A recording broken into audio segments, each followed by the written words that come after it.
नमस्कार मेरे प्यारे साथियों, स्वागत है आप सभी का गुरुदीप क्लासेस के डिजिटल प्लेटफॉर्म पर, जहां मैं आपका दोस्त आपका भाई अतुल पारिक दिल से आप सभी साथियों का स्वागत करता हूं। दोस्तों, आज हम लेकर आए हैं आप लोगों के लिए राजस्थान करंट अफेयर्स, जो कि सूजस सार संग्रह को समाहित करते हुए आप लोगों की भारी डिमांड थी कि सर करंट तो आप ही से पढ़ना है, और इसी आपकी जो डिमांड है उसको पूरी करने के लिए दोस्तों लगभग हम कहें कि 3-4 हम जो जनवरी से जो हमने हैंड रिटन जो नोट्स बनाए थे सूजस के और राजस्थान करंट अफेयर्स के, क्योंकि दोस्तों 2-3 अखबार डेली पढ़ने पड़ते हैं। दैनिक भास्कर है ना, हम कहें कि राजस्थान पत्रिका, नव जागरण, ये पढ़ गए, फिर सूजस सार है ना, ये जो सारे जो कंटेंट है इन सबको इकट्ठा हमने एक कॉपी में लिखा हुआ था। अब कॉपी में तो आपको अगर देंगे तो राइटिंग वगैरह से समझ में नहीं आता है, इसी वजह से हमने आप लोगों के लिए दोस्तों पीपीटी तैयार करी है। और इसके जो नोट्स है, एक बार मैं आप लोगों को बता दूं दोस्तों कि ये जो नोट्स है आप लोगों को गुरुदीप क्लासेस के जो एप्लीकेशन है उस पर आप लोगों को ये नोट्स मिल जाएंगे। उसमें हमने एक फोल्डर बनाया हुआ है जिसमें आपको नोट्स और टेस्ट सीरीज यानी दो चीज़ें आपको साथ में मिलेगी। दो चीज़ें साथ में क्या मिलेगी दोस्तों, आपको इसमें नोट्स भी मिलेगा, आपको इसमें नोट्स भी दिया जाएगा। नोट्स के साथ में आपको क्या मिलेगी भाई, टेस्ट सीरीज मिलेगी। इसमें दोस्तों लगभग आप ये देखो कि ये जो नोट्स है ये आपको जनवरी से लेके, कौन सा महीना भाई, जनवरी से लेके दिसंबर महीना तक के, यानी हम कहें कि 12 महीने तक के आपको नोट्स मिल लेंगे। अब आप कहेंगे कि सर करंट अफेयर्स तो लगभग 12 हम 6 महीने का सुनते हुए आते हैं कि 6 महीने का जो करंट अफेयर्स है वही हमारे इंपॉर्टेंट होता है। ऐसा नहीं है दोस्तों। आपकी पिछले वाली जो रीट मुख्य भर्ती परीक्षा जो हुई थी उसमें आप देखना कि उसमें हम कहें कि 8 महीने, 9 महीने, 10 महीने पहले के भी सवाल जो है वो पूछे गए थे। तो हम जनवरी से जून तक का तो मोटा मोटा जो सार है वो आप लोगों के लिए लेकर आएंगे, लेकिन इंपॉर्टेंट जो रहेगा वो रहेगा हमारा जुलाई से दिसंबर। तो इसमें हम विशेष ध्यान देंगे, लेकिन पहले वाला भी हम छोड़ नहीं सकते, क्योंकि बहुत सारे जो घटनाएं हैं, जो इंसिडेंट है या जो महत्वपूर्ण जो भी चीज़ें हुई है वो जनवरी से जून में, उनको हम एक साथ बहुत कम पेज में, लगभग आपको जनवरी से जून तक की जो लगभग 60-70 पेज मिलेंगे, जो कोई बड़ी वो नहीं है। आप अगर हर एक महीने महीने के हिसाब से देखोगे तो आपको 50-50 पेज मिलेंगे। उन्हीं पेजों को हमने 60-70 पेज में बिल्कुल शॉर्ट कर दिया गया है, और हम कहें कि ये करंट अफेयर्स का निचोड़ है।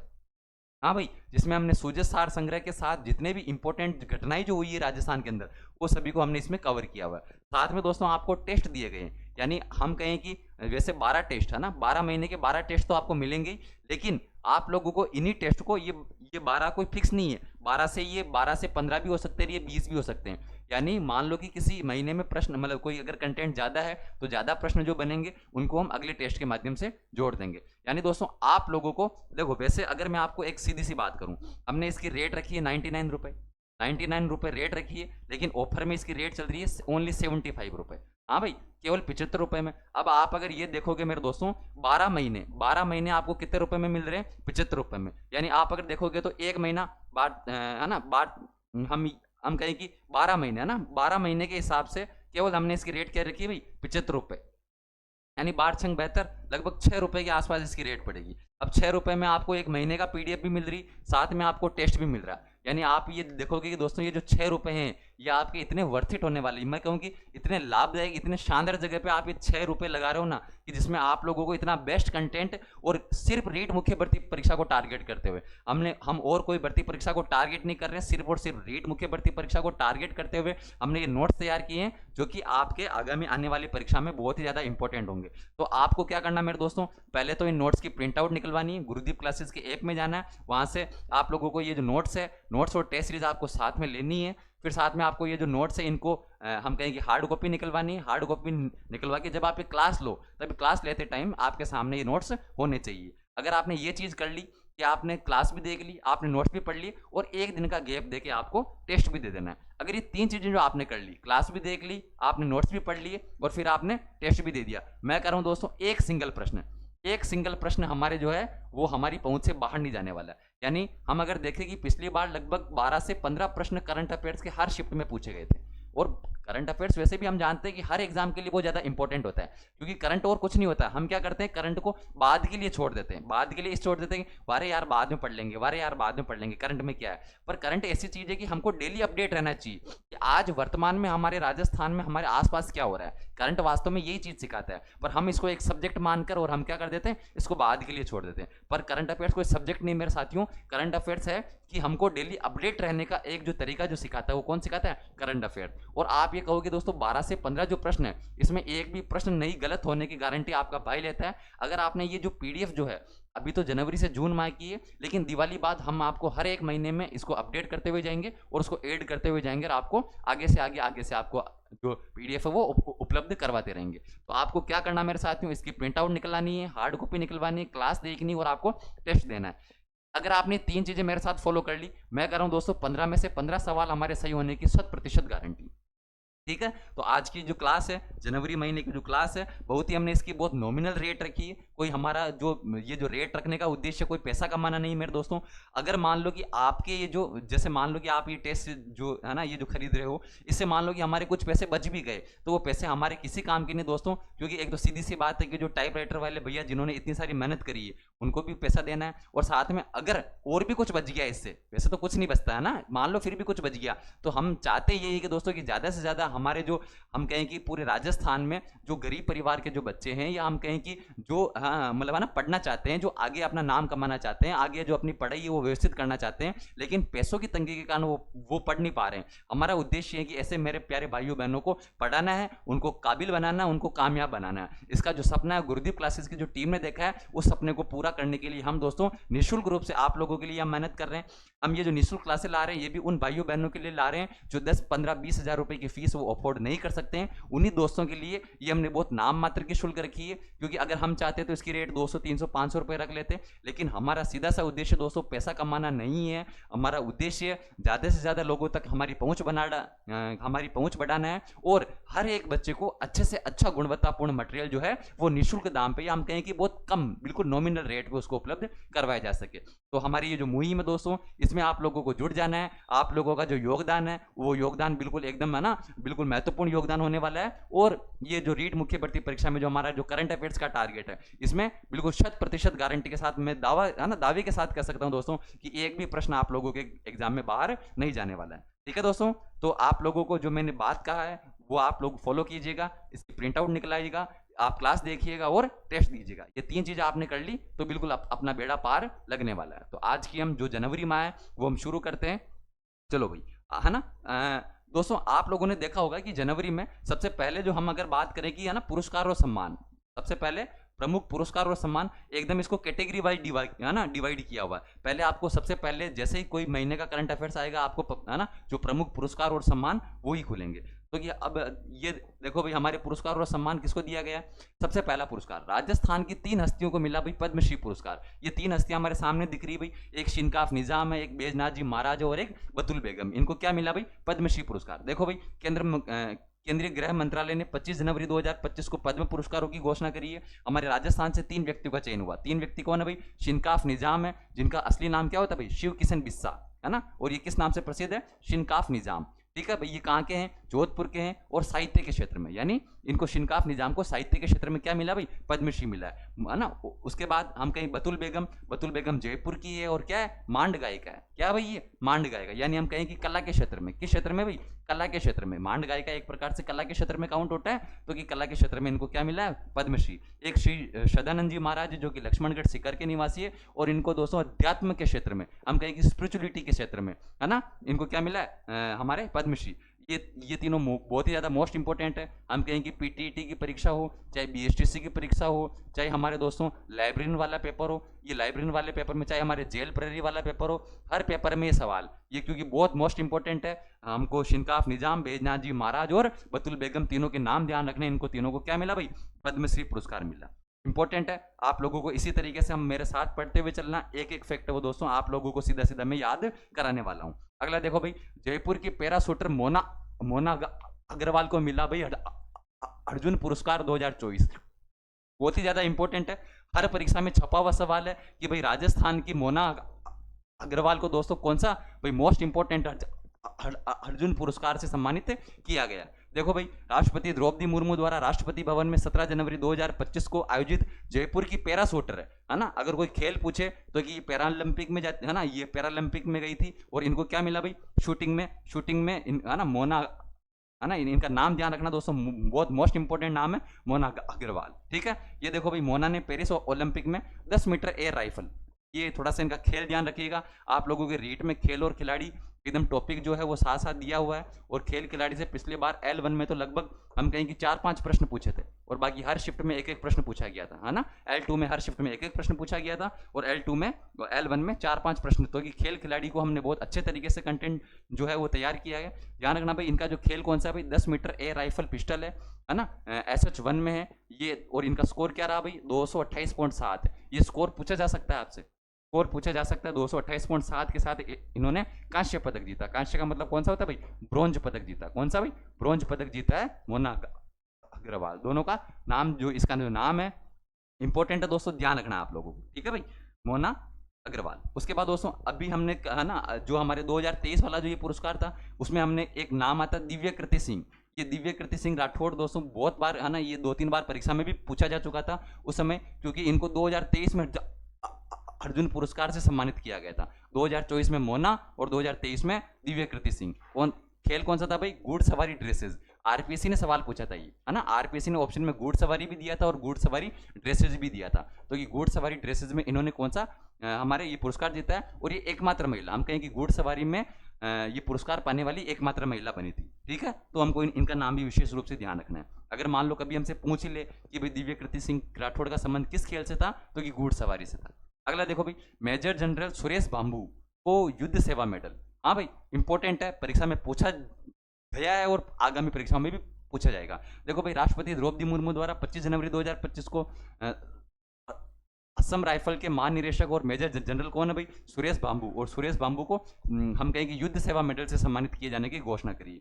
ये हम क्यों पढ़ रहे हैं इनको, क्योंकि ये दोस्तों हमारे राजस्थान के रहने वाले, राजस्थान के कहाँ पे, कुल्डी यानी ढाणी, है ना, जिसे हम चक 21 ML के नाम से जानते हैं, और जो कि कहाँ पड़ता है, श्रीगंगानगर में गांव पड़ता है। कौन सा गांव है भाई, चक 21 ML, या फिर कुल्डी याले, है ना, या फिर हम नाम कहें कि कुल्डी या वाली ढाणी, ठीक है। कौन है भाई, सुरेश बांबू, जिनको युद्ध सेवा मेडल से सम्मानित किया गया है। अगला सवाल देखो भाई, राष्ट्रीय दिव्यांगजन सशक्तिकरण पुरस्कार बहुत ही ज्यादा इंपॉर्टेंट है। ये पुरस्कार भी परीक्षा में पूछ लिया गया। राजस्थान के दो जिले कौन से भाई, एक तो डूंगरपुर जिला, एक सलूम्बर जिला। डूंगरपुर जिला और सलूम्बर जिला को क्या मिला भाई, राष्ट्रीय दिव्यांगजन सशक्तिकरण पुरस्कार। किसने दिया भाई, राष्ट्रपति द्रौपदी मुर्मू द्वारा ये पुरस्कार जो है 2024 के लिए दिया। मैं कह रहा हूं दोस्तों, छपा हुआ प्रश्न आगामी परीक्षाओं में भी सीधा छपेगा। अगला देखो भाई, शिक्षा के विकास के लिए भारत गौरव पुरस्कार, इंपॉर्टेंट लगाना भाई, डॉक्टर संदीप बख्शी। ये हमारे, हम कहें कि हम रीट मुख्य भर्ती परीक्षा की तैयारी कर रहे हैं, और रीट वालों के लिए तो ये बहुत ज्यादा इंपॉर्टेंट होने वाला है, क्योंकि इनको ये जो पुरस्कार है शिक्षा के विकास के लिए दिया। किसके विकास के लिए, शिक्षा के विकास के लिए। कौन सा पुरस्कार दिया भाई, भारत गौरव पुरस्कार। और इसे सम्मानित किया गया भाई, डॉक्टर संदीप बख्शी। ये अभी दोस्तों हमारे जो हम कहें कि जयपुर नेशनल जो यूनिवर्सिटी है, JNU जो है, उसके क्या है, कुलपति कौन है भाई, हाँ, नाम ध्यान रखना इनका, संदीप बख्शी, ठीक है भाई। अगला सवाल देखो, अगला सवाल क्या है ना, अगला जो कॉन्सेप्ट है वो क्या करा भाई, अगला जो तथ्य है, राष्ट्रीय गोपाल रत्न पुरस्कार। ये भी पूछा हुआ सवाल है, मतलब हर एक फैक्ट जो इंपॉर्टेंट है पूछा गया है। आरपीएससी ने दोनों के नाम पूछे थे, राजेंद्र और वीरेंद्र। देखो भाई, राष्ट्रीय गोपाल रत्न पुरस्कार ये राष्ट्रीय स्तर पर दिया गया है, 2 नेशनल अवार्ड मिले। अगर हम कहें कि श्रेष्ठ डेयरी सहकारी समिति का पुरस्कार तो किसे मिला भाई, प्रतापपुरा सहकारी समिति। कौन सी भाई, प्रतापपुरा समिति जो है भिलवाड़ा में, इसे पूरे हम कहें कि देश में दूसरी रैंक मिली है। और बेस्ट AI टेक्नीशियन अवार्ड से 2 आदमियों को, दोनों हनुमानगढ़ के, नाम याद रखना, राजेंद्र और वीरेंद्र, है ना। आरपीएससी ने यहाँ से सवाल पूछ लिया है, और आरपीएससी ने इनका नाम, है ना, मतलब जैसे है ना, ये वीरेंद्र देखिए इनका जिला चेंज कर दिया था। इस सवाल में पूछा हुआ है, आप लोगों को मैं सवाल भी सारे करवाऊंगा। इनकी क्लासें आपको यूट्यूब पे जो सवाल के रूप में भी मिलेगी, और आपको टेस्ट भी ऐप में उपलब्ध करवा दिए जाएंगे। तो आपकी ज़्यादा से ज़्यादा प्रैक्टिस के लिए हम लोग ये सारी मेहनत कर रहे हैं, ठीक है। तो कि अगर कोई हमसे सहकारी समिति पूछे तो क्या बताएंगे भाई, भिलवाड़ा की प्रतापपुरा समिति है। और अगर इन दोनों के नाम पूछे, बेस्ट AI टेक्नीशियन, तो कौन है भाई, राजेंद्र और वीरेंद्र, दोनों कहाँ है भाई, हनुमानगढ़ के। अगला देखो भाई, अगला क्या कर रहा है, 34वें पंडित जाबरमल शर्मा। हम जानते हैं दोस्तों, पत्रकारिता के भीष्म पितामह कौन है भाई, पंडित जाबरमल शर्मा है। उन्हीं की स्मृति में कौन सा व्याख्यान और पुरस्कार समारोह दिया गया। कब दिया गया भाई, 4 जनवरी 2025 को पत्रिका समूह की ओर से। और जयपुर में कौन सा भाई, ये जो जालाना परिसर है ना, जालाना डूंगरी जयपुर में है। और वहीं पे इनको क्या दिया गया, ये जो 34वां जो जाबरमल शर्मा ये जो स्मृति आख्यान पुरस्कार ये दिया गया। अब हम देख लेते हैं ये पुरस्कार किस किस क्षेत्र में, या हम कहें कि किस किस को दिया गया। तो कि पहला तो कहानी के लिए, कहानी में पहला पुरस्कार दिया गया जयपुर की उमा, है ना, जयपुर की उमा की कहानी सपना। ध्यान रखना भाई, जयपुर की कौन है, उमा है, और उसको किस कहानी के लिए दिया गया, सपना को लिए, है ना। और दूसरा पुरस्कार दिया गया रायपुर छत्तीसगढ़ के संजय दुबे को। संजय दुबे की कहानी का नाम क्या भाई, अंतिम संस्कार। ध्यान रखना, हमारे राजस्थान की जयपुर की उमा को सपना के लिए पहला पुरस्कार मिला है। और ये तो खैर इंपॉर्टेंट है ही नहीं, क्योंकि ये तो छत्तीसगढ़ के रहने वाले हैं, फिर भी आप लोगों को क्या ध्यान रखना है, जयपुर की उमा को सपना के लिए पहला पुरस्कार मिला। ये तो कहानी के लिए। कोई पूछे कविता के लिए, कविता के लिए पहला पुरस्कार जोधपुर के कुलदीप सिंह भाटी। कौन है भाई, जोधपुर के कुलदीप सिंह भाटी की कविता कौन सी है, पूर्णता की ओर। हाँ भाई, पूर्णता की ओर, इनके लिए दिया गया। और दूसरा पुरस्कार ध्यान रखना, मुरैना। मुरैना कहाँ पड़ता है, मध्य प्रदेश में पड़ता है। उसके अंकित शर्मा को दिया गया। ईशु प्रिय, है ना, हम कहें कि इनका पूरा नाम है अंकित शर्मा ईशु प्रिय को सावन के दोहे। क्या नाम है भाई, सावन के दोहे। तो ये छत्तीसगढ़ के हैं, ये हमारे मध्य प्रदेश के। ये अगर याद नहीं भी रखो तो भी कोई दिक्कत वाली बात नहीं। राजस्थान के याद रखना, राजस्थान के दोनों को पहला पहला पुरस्कार मिला है। हम कहें कि कहानी के लिए तो जयपुर की उमा को सपना कहानी के लिए दिया गया है, और कविता के लिए पहला पुरस्कार जोधपुर के कुलदीप सिंह भाटी को दिया गया। दोनों ही हमको विशेष रूप से ध्यान रखना है। ठीक है भाई। अगला देखो, अगला क्या कर रहा है, अगला कह रहा है हमारा कि प्रवासी भारतीय सम्मान। हम जानते हैं दोस्तों, प्रवासी भारतीय जो सम्मेलन है ये कहाँ हुआ भाई, भुवनेश्वर उड़ीसा। बहुत इंपॉर्टेंट है। अभी जितने भी 2025 में पेपर हुए, हर पेपर में छपा कि भाई भुवनेश्वर उड़ीसा में कौन सा प्रवासी भारतीय जो सम्मेलन, या हम कहेंगे प्रवासी भारतीय जो दिवस है 10 जनवरी 2025 को मनाया गया था। राष्ट्रपति द्रौपदी मुर्मू ने जो है इसकी है ना, इस सम्मेलन में भाग लिया था। इसकी मुख्य अध्यक्षता भी इन्होंने करी थी। और इसमें हमारे राजस्थान के किनको सम्मानित किया गया भाई, डॉक्टर रामनिवास। डॉक्टर रामनिवास को प्रतिष्ठित प्रवासी भारतीय सम्मान से सम्मानित किया गया। कौन है भाई, डॉक्टर रामनिवास, इनको सम्मानित किया गया। इंपॉर्टेंट है, ध्यान रखना। उसके बाद माणक अलंकरण पुरस्कार, इंपॉर्टेंट है भाई। माणक अलंकरण पुरस्कार 28 जनवरी 2025 को आयोजन किया गया। राजस्थान इंटरनेशनल सेंटर जयपुर में किया गया इसका आयोजन, और जो कि पत्रकारिता के क्षेत्र में दिया जाने वाला प्रतिष्ठित पुरस्कार है ना, माना जाता है। ये जैसे हमने जाबरमल शर्मा देखा, वो भी हम कहें कि पत्रकारिता के क्षेत्र में, और ये भी है, ये भी पत्रकारिता के क्षेत्र में। देखो भाई, 43वां मानक अलंकरण पुरस्कार किसको मिला, महावीर शर्मा, है ना, महावीर शर्मा। ये दैनिक भास्कर जोधपुर के मेन जो हेड है, या हम कहें कि वहाँ के मतलब हम कहें कि पत्रकार है महावीर शर्मा। और महावीर शर्मा को 43वां क्या मिला, मानक अलंकरण पुरस्कार। इंपॉर्टेंट है, ये भी छाप लेना आप लोग। एक एक पुरस्कार दोस्तों, आप लोगों को बस ये बार बार पढ़ोगे तो चीजें याद होगी। और वही आप अगर बार बार नहीं पढ़ोगे, छोड़ दोगे, तो चीजें दिमाग से छूट जाएगी। अगला देखो भाई, doctor Komal Kothari life time achievement local award. इसके भी मोस्ट इंपॉर्टेंट लगाना, जितने भी अवार्ड दोस्तों परीक्षा में ये बार बार जाने क्यों अवार्ड ही पूछे जाते हैं। अवार्ड हो गए, खेल खिलाड़ी हो गए, परीक्षा में बार बार यही पूछे जाते हैं, तो उनका विशेष ध्यान रखना। Doctor Komal Kothari life time achievement award से राजस्थान के रूप सिंह शेखावत। हम जानते हैं दोस्तों, रूप सिंह शेखावत का संबंध किससे है भाई, भवाई नृत्य से। हाँ भाई, किससे है, भवाई नृत्य, जिसमें हम कहें कि तलवारों पर नाचना, कांच की गिलासों पर नाचना, है ना, 10-20 मटके रखकर फिर जो नृत्य करने की जो कला है, वो कौन सा, भवाई नृत्य। इसके केकड़ी के जो बागाजी जाट है उसके प्रवर्तक माने जाते हैं। और वर्तमान में इसके जो प्रसिद्ध हम कहें कि जो डांसर कौन है भाई, रूप सिंह शेखावत। और ये रूप सिंह शेखावत को कौन सा अवार्ड मिला भाई, doctor Komal Kothari life time achievement award. हमने ये जो हम रोज जो 50 प्रश्नों की जो सीरीज लेकर आते हैं, इसमें भी मैंने आपको ये सवाल कवर कराया हुआ है ना। आप लोगों को याद होगा, अगर याद नहीं हो तो याद कर लेना, Roop Singh Shekhawat, doctor Komal Kothari life time achievement award. और दूसरा जो पुरस्कार है वो महाराष्ट्र के हैं गणपत सकाराम मगसे, उनको मिला। और किस कला के लिए मिला भाई, कठपुतली कला के लिए। कौन सी कला भाई, कठपुतली कला। दोनों ही हमको ध्यान रखने। अगला देखो भाई, अगला क्या कर रहा है, अगला कह रहा है कि 2024-25 का साहित्य श्री पुरस्कार इंपॉर्टेंट है। साहित्य श्री पुरस्कार ध्यान रखना, डॉक्टर नीना छिब्बर। डॉक्टर नीना छिब्बर जो कि जोधपुर की रहने वाली है, इनकी एक लघु कविता है एक टुकड़ा धूप। कौन सी कविता भाई, एक टुकड़ा धूप, उसके लिए मिला है ना, मीना छिब्बर को, है ना, नीना छिब्बर को मिला है एक टुकड़ा धूप के लिए।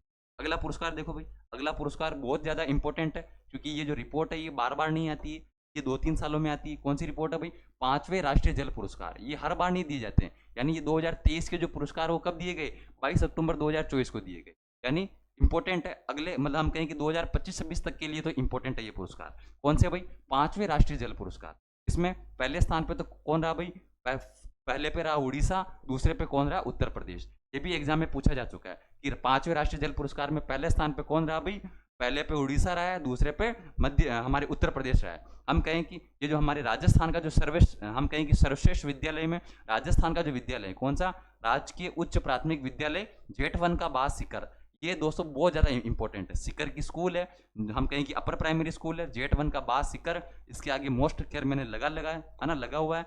एक बार आप मोस्ट और लगा लेना, आगामी परीक्षाओं के लिए बहुत ही ज़्यादा इंपॉर्टेंट है। कौन सी स्कूल है भाई, है ना, अपर प्राइमरी स्कूल है, जेट 1 का बाद सीकर, ठीक है। और बेस्ट इंस्टीट्यूट हम कहेंगे स्पेशल मेंशन में, ये चीज़ शायद ही आप लोगों को कहीं, है ना, किसी ने मेंशन करी होगी, लेकिन मैंने विशेष रूप से दोस्तों आरपीसी के लेवल तक का मैंने ये तैयार करने की कोशिश करी है। Birla institute of technology and science, bits Pilani, हम जानते कहाँ है, झुंझुनू के अंदर है, उसको स्पेशल मेंशन में पुरस्कार से सम्मानित किया गया है, ठीक है भाई। अगला देखो, अगला क्या करा है, जादूगर आंचल। जादूगर आंचल के जादू तो हम सब ने बचपन में देखे होंगे, और जादूगर आंचल कहाँ की, जादूगर आंचल उदयपुर जिले की दोस्तों। इन्होंने एक, है ना, एक बहुत ही ज्यादा, एक हम कहें कि बहुत शानदार एक प्रदर्शन किया है, एडवेंचर विद फायर, यानी फायर के साथ इन्होंने, आग के साथ इन्होंने, हाँ आप लोगों ने पुष्पा फिल्म तो देख, है ना, देखी होगी, पुष्पा नहीं फायर है, तो ये वो फायर के साथ में वास्तव में खेलने वाली कौन है, हमारी जादूगर आंचल है, ठीक है। और जादूगर आंचल ने दोस्तों एडवेंचर विद फायर का जो प्रदर्शन किया है, उसके लिए इनका जो नाम है वो Limca book of world record में नाम दर्ज किया गया। कौन सी बुक में भाई, Limca book of world record में। और किसका नाम भाई, जादूगर आंचल का। एक देखो डॉक्टर दशरथ शर्मा, ये कहाँ के हैं, डॉक्टर दशरथ सिंह, ये कहाँ के हैं भाई, जयपुर के हैं। और इन्होंने दोस्तों 108 शैक्षणिक डिग्रियां, मैं कह रहा हूँ दोस्तों पढ़ने की कोई उम्र नहीं होती, देख लो भाई इन्होंने कितनी डिग्रियां प्राप्त कर ली, 108। एम्बुलेंस का नंबर ही सुना था हमने इतने दिन, 108, लेकिन ये जो हमारे दशरथ सिंह है जयपुर के, इन्होंने 108 शैक्षणिक डिग्रियों के साथ most educated person of the world, देख लो भाई देख लो, सबसे ज्यादा डिग्रियां ले ली, तो ये क्या बन गए, most educated person of the world बन गए। इसलिए मैं कहता हूं दोस्तों पढ़ना क्यों जरूरी है। इस आदमी ने, ये जो डॉक्टर दशरथ सिंह है, इन्होंने ना कोई उम्र देखी ना कोई, है ना, इन्होंने कुछ भी नहीं देखा, और इन्होंने ज्यादा से ज्यादा इन्होंने डिग्रियां ली। और कितनी डिग्रियां इनके पास, 108 डिग्रियां। हाँ, हम तो 108 जो मोतियों की माला, है ना, माला बनाने में रह गए, 108 बार राम का नाम लेने में रह गए, और ये आदमी क्या कर गया, 108 शैक्षणिक डिग्रियां लेके इन्होंने अपना नाम किसमें दर्ज करवा लिया, most educated person of the world, ठीक है भाई। इंपॉर्टेंट है, ध्यान रखना, डॉक्टर दशरथ सिंह है भाई। ये हमारे जनवरी माह के जो मेन, जो मुख्य मुख्य जो पुरस्कार थे वो हमारे कंप्लीट हो चुके हैं। अब हम आते हैं राजस्थान विशेष तथ्य पे, है ना, राजस्थान विशेष तथ्य पे, ठीक है भाई। तो ये जो पुरस्कार है, आप लोग एक बार वीडियो को पॉज करके एक बार वापस इसको, इनको पढ़ लो साथ साथ में, ताकि आप लोगों को पता पड़ेगी भाई, हाँ, ताकि, है ना, एक बार आप लोगों की भी रीडिंग लग जाएगी। मैं जो कह रहा हूँ वो तो आप सुन ही रहे हो, लेकिन रीडिंग आप लोगों को भी लगाना जरूरी है। चलो भाई अगला आते हैं राजस्थान विशेष तथ्य।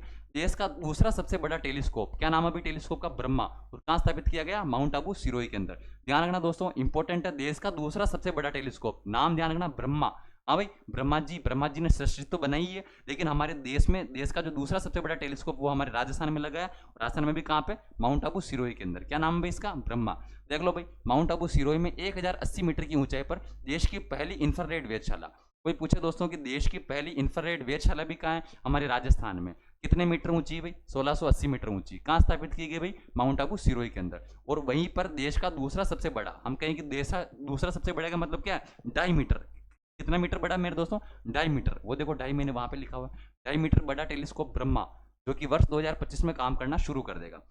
इसे जो, ये जो ब्रह्मा, जो हम कहें कि ये जो हमारे जो टेलीस्कोप है, इसको किसने तैयार किया भाई, अहमदाबाद में एक जो कंपनी काम करती है, पीआरएल, यानी फिजिकल रिसर्च लेबोरेटरी, शॉर्ट में क्या बोलते हैं, पीआरएल, फिजिकल रिसर्च लेबोरेटरी। और बेल्जियम की कंपनी है कौन सी, advance mechanical and operating system. इन दोनों ने मिलकर इसको तैयार किया है। और कौन से, क्या तैयार किया भाई, देश का दूसरा सबसे बड़ा टेलीस्कोप, क्या नाम है भाई, ब्रह्मा है, माउंट आबू सिरोही में स्थापित किया गया। कितना मीटर है भाई, 2.5 मीटर बड़ा है। अगर हम बात करें दोस्तों कि ये एशिया का सबसे बड़ा एडवांस स्पेक्ट्रोग्राफ पारस 2 भी लगा है, इसमें एक यंत्र लगा हुआ, क्या नाम है उसका, पारस 2, जो कि स्पेक्ट्रोग्राफ है। और ये एशिया का सबसे बड़ा है, एशिया का सबसे बड़ा, हम कहेंगे सबसे एडवांस जो स्पेक्ट्रोग्राफ है, क्या नाम है भाई, पारस 2। ये भी इंपॉर्टेंट है, पूछा जा सकता है। हम कहें कि देश, हाँ हमने भी पढ़ा कि देश का दूसरा सबसे बड़ा, देश का दूसरा सबसे बड़ा 2.5 मीटर बड़ा, तो भाई पहला सबसे बड़ा कहाँ लगा हुआ भाई, देवस्थल। देवस्थल कौन सा भाई, नैनीताल, इंपॉर्टेंट है, नैनीताल उत्तराखंड के, है ना, उत्तराखंड में। और 3.6 मीटर, यानी हमारा वाला जो माउंट आबू सिरोही में लगा हुआ तो 2.5 मीटर है, और जो नैनीताल में लगा हुआ वो 3.6 मीटर बड़ा क्या है, टेलीस्कोप जो लगा हुआ है। ध्यान रखना, इंपॉर्टेंट है। कोई पूछे कि देश की पहली इंफ्रारेड वेधशाला कहाँ है, तो ये भी हमारे राजस्थान के अंदर है। सूजस में भी काफी चर्चा में रहा है, ये इंपॉर्टेंट है। सीधा सीधा दोस्तों सूजस बहुत ज्यादा इंपॉर्टेंट है, और सूजस का जो सार है वो आपको इसमें देखने को मिल जाएगा।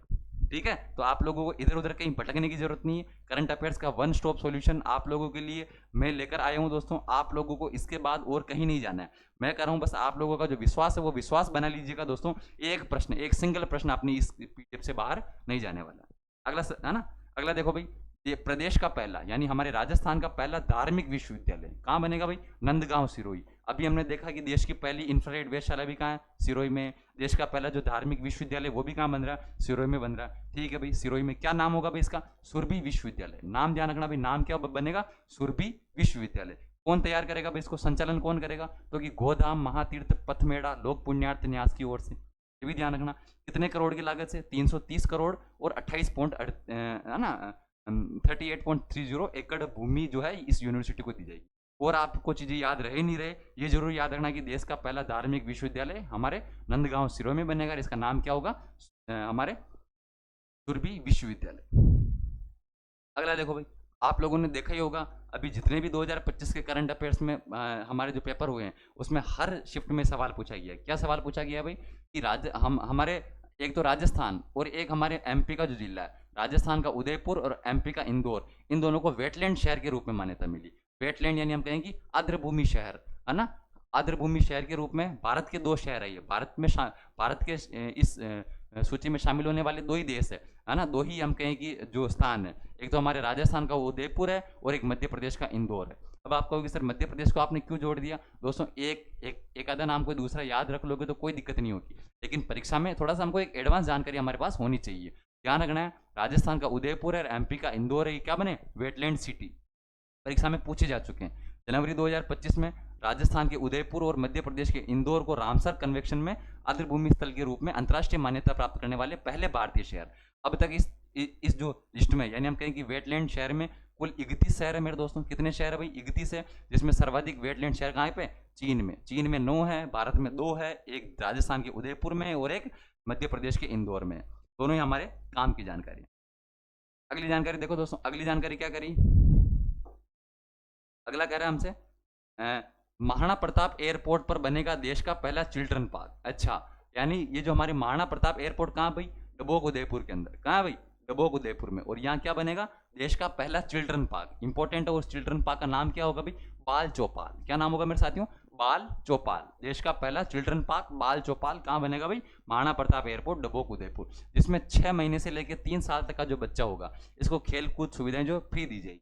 हमको ध्यान है कि कहीं सफर में जाते हैं बच्चे बहुत ज़्यादा परेशान करते हैं, उनके रोना धोना शुरू हो जाता है, तो कि गवर्नमेंट ने सोचा कि यार कम से कम उनके माँ बाप को थोड़ी सी रियायत दे देते हैं और 6 माह से 3 साल का जो बच्चा हो वो यहाँ पे फ्री खेल सकता है। तो कि देश का पहला चिल्ड्रन, हम कहें कि चिल्ड्रन पार्क या फिर उसका नाम क्या रखा? बाल चौपाल। कहाँ बनेगा मेरे साथियों? महाराणा प्रताप जो एयरपोर्ट है कहाँ? डबोक के अंदर। और अभी एक चीज़ और ध्यान रखना, ये जो महाराणा प्रताप एयरपोर्ट है देश के 20 लाख से कम यात्री भर वाले 62 एयरपोर्ट की सूची में तीसरे स्थान पर रहा। 20 लाख से कम यात्रियों की सूची में कौन से स्थान पर आ भाई? ये तीसरे नंबर पर। इंपॉर्टेंट, ये भी ध्यान रखना। अगला देखो, राजस्थान का पहला क्रोकोडाइल पार्क। कौन सा पार्क है भाई? राजस्थान का पहला क्रोकोडाइल। क्रोकोडाइल क्या होता है भाई? मगरमच्छ, ये तो जानते ही है। और क्रोकोडाइल पार्क कहाँ बन रहा है? तो कि कोटा जिले के देवली अरब वन भूमि। ये ध्यान रखना, कोटा जिले में कौन सी भूमि भाई? देवली अरब वन भूमि पर क्या बनेगा? प्रदेश का पहला क्रोकोडाइल पार्क। इसके आगे भी मोस्ट लगा देना, पूछा जा सकता है कि राजस्थान का पहला क्रोकोडाइल पार्क का किस जिले में बनेगा भाई? कोटा में बनेगा। कहाँ बनेगा? कोटा में। ठीक है भाई, चलो। प्रदेश का पहला रीजनल ड्राइविंग सेंटर, ये भी इंपॉर्टेंट है। हम लोगों ने जब हम ये 50 प्रश्नों की जो सीरीज लेके आते हैं उसमें जाने कितनी बार मैंने ये सवाल दे दिया है। इंपॉर्टेंट है, आगामी परीक्षाओं में इंपॉर्टेंट है, छपेगा भाई। कहाँ बनेगा भाई? ध्यान रखना, देश का पहला regional driving centre Singawal Ajmer में बनेगा। सिंगावल, मोस्ट इंपॉर्टेंट जगह का नाम ध्यान रखना, सिंगावल। देश का पहला रीजनल ड्राइविंग सेंटर। कौन बना रहा है इसको? तो कि सड़क परिवहन एवं राजमार्ग मंत्रालय भारत सरकार की योजना के तहत स्थापित देश के पहले रीजनल ड्राइविंग सेंटर है ना, जो कि सिंगावल में बनेगा, को अंतर्राष्ट्रीय ड्राइविंग सेंटर के लिए चुना गया। और यह देश का क्या बनेगा? देश का पहला अंतर्राष्ट्रीय ड्राइविंग टेस्ट सेंटर। ध्यान रखना भाई, देश का पहला अंतर्राष्ट्रीय ड्राइविंग टेस्ट सेंटर सिंगावल, है ना, सिंगावल अजमेर।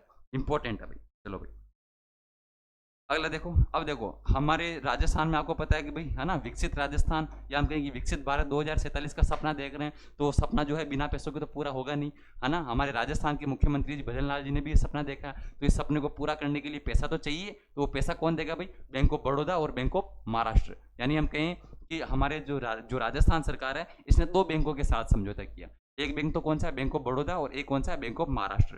ठीक है भाई, कुल कितने हजार का, कुल 30,000 करोड़ का समझौता किया कि भाई आप एक काम करना, हमको हर साल, कितने साल भाई, हमको हर साल कितने 30,000 करोड़ रुपए दे देना, और हम उस करोड़ रुपए का क्या करेंगे, फुल विकास करेंगे, फुल विकास करेंगे। इसमें से 20,000 करोड़ तो अकेला बेचारा बैंक ऑफ बड़ौदा देगा। ध्यान रखना, बैंक ऑफ बड़ौदा के नाम है ना, माथे पे ज्यादा टीपरा फूटा है, इसको कितने देने हैं, 20,000 करोड़। और 10,000 करोड़ कौन देगा भाई, बैंक ऑफ महाराष्ट्र देगा। तो दोनों का ध्यान रखना, टोटल दोनों को मिला के पूछे तो 30,000 करोड़ बताने। ज्यादा पैसा कौन देगा, बैंक ऑफ बड़ौदा का नाम आपने ज्यादा सुना हुआ है तो ये ज्यादा पैसा देगा, कितना, 20,000 करोड़। और 10,000 करोड़ कौन देगा, बैंक ऑफ महाराष्ट्र। क्यों भाई, इस पैसे का क्या करेंगे हम, अचार डालेंगे क्या, नहीं भाई, अचार डालने के लिए इतने पैसे चाहिए नहीं। क्या करेंगे, राज्य के बुनियादी ढांचे और विकसित कार्यों के लिए किया जाएगा।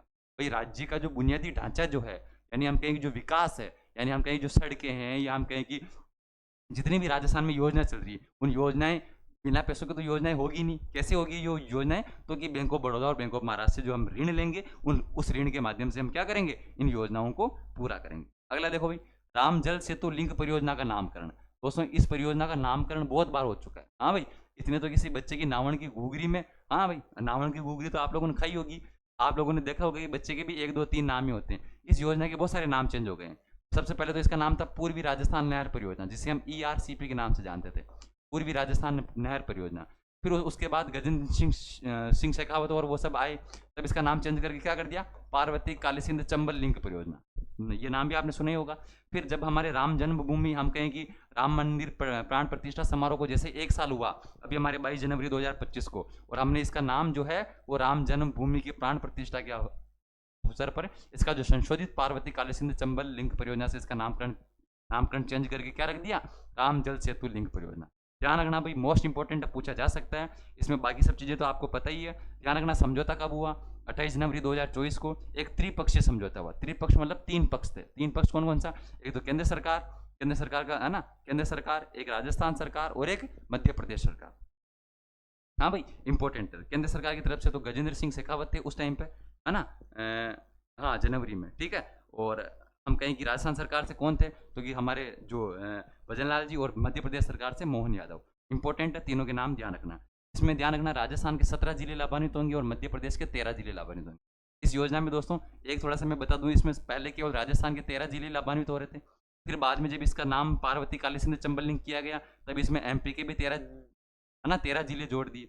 फिर क्या हुआ कि राजस्थान के जिले बढ़ गए, तो 21 से बढ़ के कितने हो गए, मतलब 13 से बढ़ के कितने हो गए, 21 हो गए। तो इसमें 21 + 13 हो गए, ठीक है ना। उसके बाद फिर राजस्थान के जिले वापस कम पड़ गए, और कम पड़ गए, अब कितने हो गए, 17 + 13। तो ये जो सारी जो गणित है, इस गणित को तो आप भूल जाना, बाकी गणित को भूल जाना। आप लोगों से पहला कोई नहीं पूछेगा, अभी वर्तमान में पूछेंगे। वर्तमान में कितने, राजस्थान के 17 और मध्य प्रदेश के 13 जिले जो है इसमें लाभान्वित होने वाले हैं। ये हमको विशेष रूप से ध्यान रखना। और लगभग पूर्वी राजस्थान जो इसमें लाभान्वित होगा, बिल्कुल इंपॉर्टेंट है, पूछा जा सकता है एग्जाम में, है ना। राम जल सेतु लिंक परियोजना का जो नामकरण, या फिर हम कहें कि 17 जिले और 13 जिले लाभान्वित होंगे। अगला देखो, भीमथड़ी।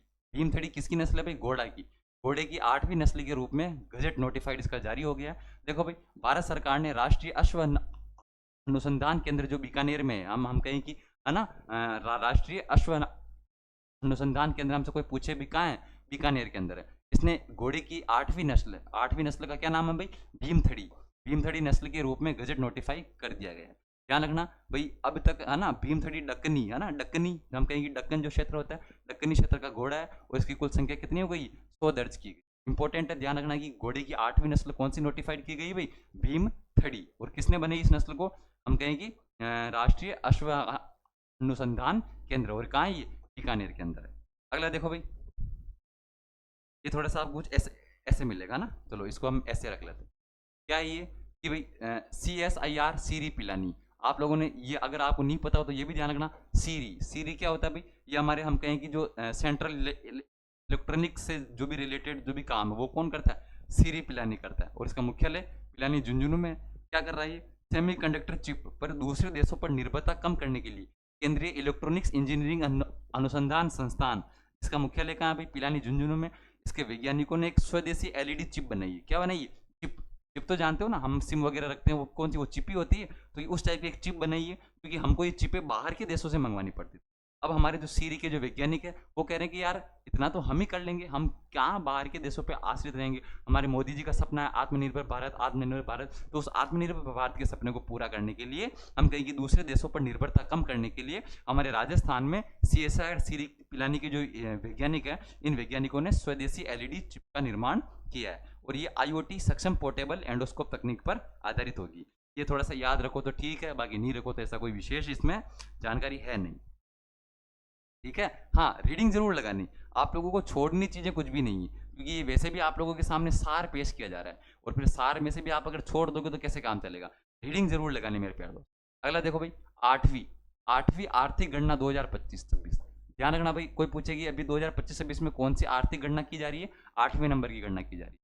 राज्य में आर्थिक एवं सांख्यिकी निदेशालय द्वारा 8वीं आर्थिक गणना के सफल और समयबद्ध संचालन के लिए सुधांश पंत, हमारे मुख्य सचिव कौन है भाई, सुधांश पंत की अध्यक्षता में ये गणना की जा रही है और इस समिति के सदस्य आर्थिक एवं सांख्यिकी विभाग निदेशक के महासचिव मतलब के सचिव होंगे। तो कि भाई कोई पूछे कि 8वीं आर्थिक गणना के जो अध्यक्ष है वो कौन होंगे भाई, सुधांश पंत होंगे। सुधांश पंत कौन है, हमारे राजस्थान के अभी 45वें नंबर के, कौन से नंबर के भाई, 45वें नंबर के मुख्य सचिव कौन है भाई, सुधांश पंत है। और इन्हीं सुधांश पंत के की अध्यक्षता में एक राज्य स्तरीय समन्वय समिति का गठन किया गया। और क्यों किया गया भाई, 8वीं आर्थिक गणना करने के लिए। कौन सी गणना, आर्थिक गणना, यानी हम कहेंगे इकोनॉमिकली जो हमारी जो कैलकुलेशन होगी वो कौन करेगा, मुख्य सचिव की अध्यक्षता वाली समिति करेगी।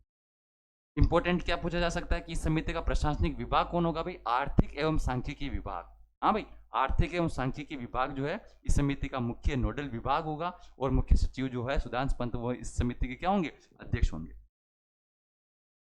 अगला देखो भाई, अगला भी इंपॉर्टेंट है। अगला क्या इंपॉर्टेंट है, पूछा जाता है, पूछा गया एग्जाम में, क्या पूछा गया, वित्तीय स्वास्थ्य सूचकांक।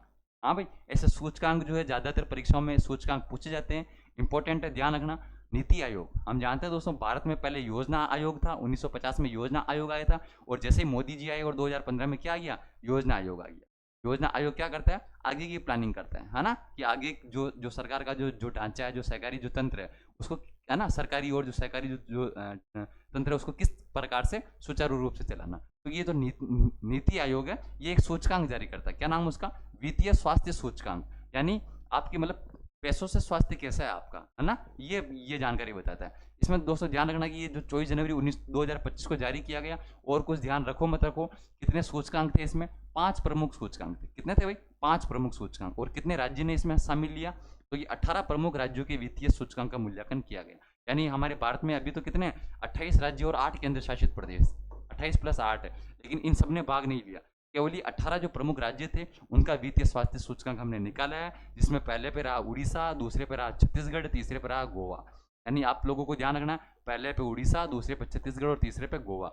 उधर हम 5वें राष्ट्रीय पुरस्कार देख के आए, उसमें भी पहले पे उड़ीसा रहा है, दूसरे पे मध्य प्रदेश, है ना, दूसरे पे उत्तर प्रदेश। इधर ध्यान रखना उड़ीसा और छत्तीसगढ़, है ना, मोस्ट इंपॉर्टेंट है, तो कि दोनों में ये, है ना, फर्स्ट पे कौन है, पहले पे उड़ीसा, दोनों जगह पहले पे। कोई पूछे कि राजस्थान की कौन सी रैंक है, राजस्थान 12वें नंबर पे। कौन से नंबर पे भी, 12वें नंबर पे। कोई पूछेगा कि वित्तीय स्वास्थ्य सूचकांक जो कि 2025 की जो रिपोर्ट जारी हुई है, इसमें राजस्थान का कौन सा स्थान है भाई, 12वां स्थान है। स्कोर क्या रहा भाई, 28.6 नंबरों के साथ। और कौन सी श्रेणी में रहा, परफॉर्मेंस श्रेणी में। ये जो लास्ट लाइन है ये हमारे काम की लाइन, और याद रहे नहीं रहे, वित्तीय स्वास्थ्य सूचकांक में राजस्थान 28.6 नंबरों के साथ परफॉर्मेंस श्रेणी में रहते हुए इसने 12वां स्थान, यानी कक्षा में 18 जनों में इसने कौन सा स्थान हासिल किया, 12वां स्थान। ठीक है, ये कोई विशेष प्रोग्रेस तो नहीं है, पर फिर भी चलो हम मान लेते हैं भी हाँ एक ठीक ठाक प्रोग्रेस।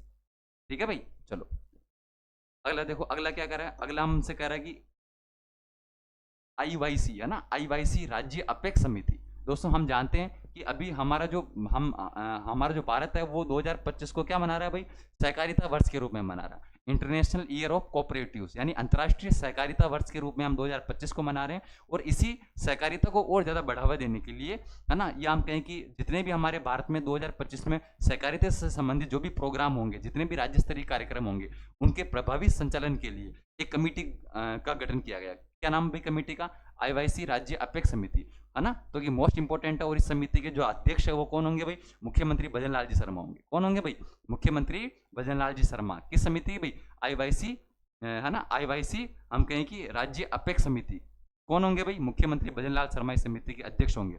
वहां तो हमने देखा आर्थिक 8वीं गण जो हम हमारे कहें कि 8वीं आर्थिक गणना के दो कौन होंगे? सुधांशु पंत उसके मुख्य जो हमारे मुख्य सचिव है वो उसके अध्यक्ष होंगे। और इधर हम कहें कि आईवाईसी जो हमारे ये जो अपेक्स समिति इसके मुख्यमंत्री भजनलाल शर्मा इसके क्या होंगे भाई? अध्यक्ष होंगे, है ना। क्या उद्देश्य है भाई इस समिति का? राज्य स्तरीय कार्यक्रमों की निगरानी करना, समर्थन करना, प्रभावी या सहकारिता वस्तुओं को सुनिश्चित करना।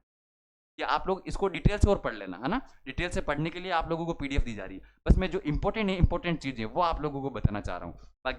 बाकी बोर्ड पे जो चीजें लिखी हुई वो आप लोगों के पास पीपीटी भी है, वो आप लोग, है ना, आप ऐसे भी आपको दिख रही है, आपके पास प्रिंट आउट भी होगी, और आप, है ना, फोन से आप सीधा सा भी पढ़ सकते हो। तो ये मुझे पढ़ने की इतनी जरूरत है ही नहीं, क्योंकि आपको चौथी पांचवी छठी के तो बच्चे हो नहीं कि आपको एक एक लाइन पढ़ के सुनाऊं।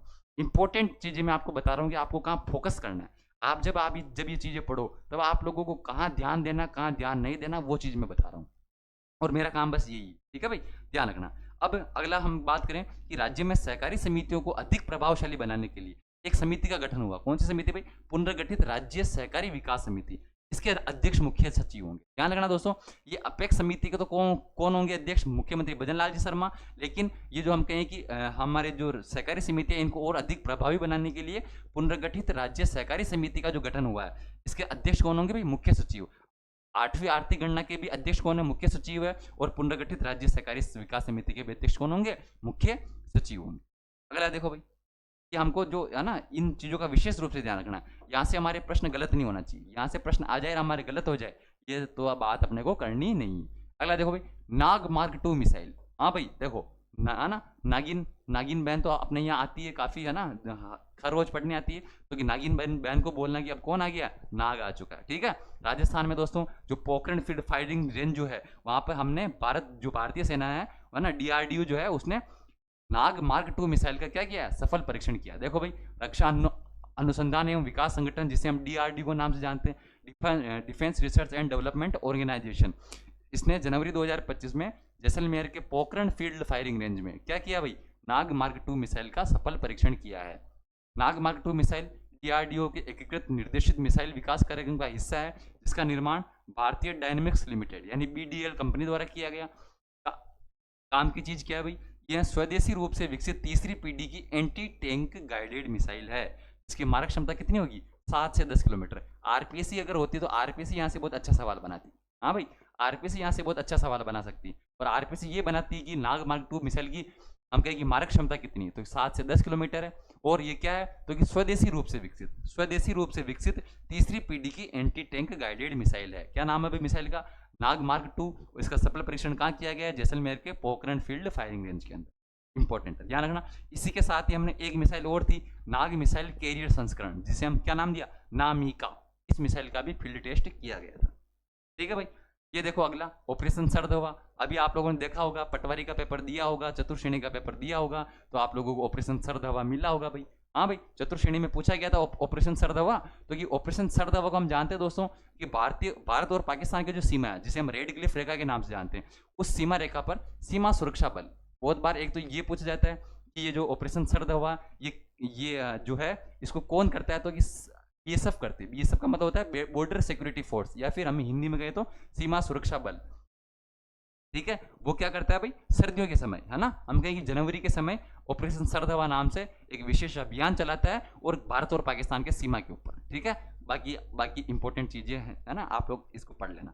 अगला देखो भाई, महिला पुलिस बटालियन इंपॉर्टेंट है दोस्तों, परीक्षा में पूछी जाएगी। 100% गारंटी के साथ कहता हूं कि चाहिए, है ना। राजस्थान पुलिस का तो खैर एग्जाम हो चुका है, लेकिन आगामी राजस्थान पुलिस वालों के लिए, या फिर हम कहें कि जितने भी आगे, है ना, एग्जाम होंगे, उनमें ये इंपॉर्टेंट है, क्योंकि इनके जो नाम है वो थोड़े से अटपट है। यानी हम कहें कि नाम कहाँ है और उसका जो स्थान है वो कहाँ है, इसलिए थोड़ा सा मुझे लग रहा है, आभास हो रहा है कि इंपॉर्टेंट है। राजस्थान सरकार ने राज्य में 3 महिला पुलिस बटालियन, कितनी भाई? 3 पुलिस बटालियन का गठन किया। एक देखो सीकर में पद्मिनी, है ना। अब देखो पद्मिनी का संबंध चित्तौड़गढ़ से है, लेकिन कहाँ है इनकी बटालियन? सीकर के अंदर। एक अलवर में कालीबाई। अब कालीबाई का संबंध कहाँ से भाई? डूंगरपुर से, लेकिन बटालियन कहाँ बनेगी भाई? इस अलवर जिले में बनेगी। बाड़मेर में कौन सी भाई? बाड़मेर में अमृता देवी। हम जानते हैं भाई ये जोधपुर की है, लेकिन बटालियन कहाँ बनेगी भाई? बाड़मेर के अंदर। तो कि 3 बटालियन बनी, सीकर में पद्मिनी, एक अलवर में कालीबाई, और बाड़मेर में अमृता देवी बटालियन बनेगी। ये कितनी? 3 पुलिस बटालियन बनी है। ध्यान रखना, राज्य की पहली महिला बटालियन का क्या नाम था भाई? हाड़ी रानी। हाड़ी रानी बटालियन जो है 2008 में इसकी स्थापना हुई थी। इसका मुख्यालय कहाँ भाई? अजमेर में इसका मुख्यालय है। इंपॉर्टेंट है, कहाँ भाई मुख्यालय? 2008 में, और अजमेर में इसका मुख्यालय बना है हाड़ी रानी बटालियन। तो अब हमारे राजस्थान में महिला बटालियन कितनी हो गई भाई? 4। सीकर में पद्मिनी, एक अलवर में कालीबाई, और बाड़मेर में अमृता देवी। और कोई पूछे पहली कौन सी है, तो हाड़ी रानी बटालियन 2008 में स्थापना हुई थी। मुख्यालय कहाँ भाई? अजमेर में है। ठीक है, चलो भाई अगला देखो। हाँ, देखिए ये जानकारी लिखी हुई वर्तमान में 18 बटालियन है, और जैसे इन तीनों का गठन हो जाएगा कितनी हो जाएगी? 21 हो जाएगी। और जिसमें से है ना 21 में से महिला बटालियन कितनी हो गई भाई? 4 हो गई। और कुल हमारी कितनी? 18। जो आरएसी है ना, हम कहें कि ये जो आरएसी क्या होता है भाई, इसकी भी एक बार हम कहें कि राजस्थान पुलिस में फुल फॉर्म पूछी हुई। राजस्थान आर्म्ड कॉन्स्टेबुलरी है ना, राजस्थान आर्म्ड कॉन्स्टेबुलरी क्या कहा जाता है? आरएसी। इसकी कितनी? 14 बटालियन है। ठीक है भाई, ये थोड़ा सा ध्यान रखना। अब आते हैं हम, ये हमारे राजस्थान विशेष तथ्य भी हो गए हैं। अब हम आते हैं महत्वपूर्ण योजनाओं में। आप लोगों को दोस्तों क्लास भी देखते हुए चलना, लेकिन साथ साथ में आप लोगों को नोट्स होने चाहिए आपके पास। अगर आप लोग या तो अगर आप लोग, वैसे हमने मात्र 75 रुपये रेट रखी, ठीक, अगर ये रेट में आप नहीं खरीद सकते हो, कोई दिक्कत वाली बात नहीं है, आप नोट्स बना लो। एक एक चीज़ जो है आप लोगों को नोट्स बना लो। नोट्स बना लोगे तो आप लोग फायदे में रहोगे। और अगर नोट्स नहीं बना सकते, आप लोगों के पास टाइम बहुत कम बचा है, 2-3 महीने का समय बचा है। अगर आप लोग अब इनके नोट्स बनाने लगोगे तो फिर पढ़ाई कब करोगे? इसीलिए आप लोगों को बहुत किफ़ायती रेंज में, बहुत एक नाम मात्र के शुल्क पे हमने ये टेस्ट के साथ में, और यूं नहीं कि हम 75 रुपये भी केवल नोट्स के ले रहे हैं, नोट्स के साथ में आपको टेस्ट सीरीज बिल्कुल फ्री दे रहे हैं। यानी मन मान टेस्ट, यहाँ पे सारे जो प्रश्न है उसकी हम यूट्यूब पे भी सारी क्लासों के माध्यम से हम सारे जो प्रश्न है वो करने वाले हैं। तो आप लोगों को करंट अफेयर्स में तो घबराना 1% नहीं है भाई। ठीक है, एक एक प्रश्न हमारे इसी पीडीएफ से बनेगा। अगला देखो भाई, अब हम देखेंगे महत्वपूर्ण योजनाएं। इंपॉर्टेंट लगाना, महत्वपूर्ण योजनाएं आप लोगों की परीक्षा में सीधी सीधी दी गई है। हम कहेंगे फ्लैगशिप योजना हो, चाहे विद्यार्थी कल्याणकारी योजना हो, चाहे हम कहें कि है ना ये जो हमारे जन कल्याणकारी योजना हो, इन्हीं में से आप लोगों के प्रश्न बनने को मिलेगा। तो आप लोगों को खेल खिलाड़ी हो, चाहे महत्वपूर्ण घटनाएं हो, चाहे योजना हो, बहुत शानदार तरीके से रेट मुख्य भर्ती परीक्षा को टारगेट करते हुए ये चीज तैयार की गई। अब देखो भाई, एग्रीस्टेक योजना, केंद्र सरकार की योजना कौन सी? एग्रीस्टेक। इसकी जो शुरुआत कहाँ से हुई भाई? राजस्थान के सीकर से हुई। कहाँ हुई भाई? सीकर जिले में पायलट प्रोजेक्ट के रूप में लागू हुआ। पायलट प्रोजेक्ट का मतलब ये होता है कि भाई तीव्र गति से लागू करो इसको। पायलट होता है भाई, पायलट कौन? हमारे हवाई जहाज पायलट है तो उड़ाता है। अब हवाई जहाज धीरे धीरे तो उड़ती नहीं, फटाफट से उड़ती। तो पायलट प्रोजेक्ट का मतलब क्या होता है? किसी भी योजना को तीव्र गति से चलाना। क्या कहलाता है भाई? पायलट प्रोजेक्ट के रूप में लागू। और कहाँ से हुई है भाई? इंपॉर्टेंट छापना, सीकर जिले से। कौन से जिले से भाई? सीकर से। यह परीक्षा में पूछा जा सकता है। देखो भाई, केंद्र सरकार प्रवर्तित एग्रीस्टेक योजना को दिसंबर 2024 में राज्य सरकार की पहली वर्षगांठ, यानी हमारे जो राजस्थान सरकार में जो बीजेपी की जो डबल इंजन सरकार बनी, उसका जो पहली वर्षगांठ हुई है, उसके अवसर पर क्या हुआ? सीकर जिले में पायलट प्रोजेक्ट के रूप में कौन सी योजना लागू की है भाई? एग्रीस्टेक योजना। और इसे 5 फरवरी 2025 को पूरे राजस्थान में लागू किया। पूरे राजस्थान में कब से शुरू किया गया भाई? 5 फरवरी 2025 से। अब देखो भाई, इसके तहत चरणबद्ध रूप से ग्राम पंचायत स्तर पर फार्मर रजिस्ट्री के लिए कैंप लगाए जाएंगे।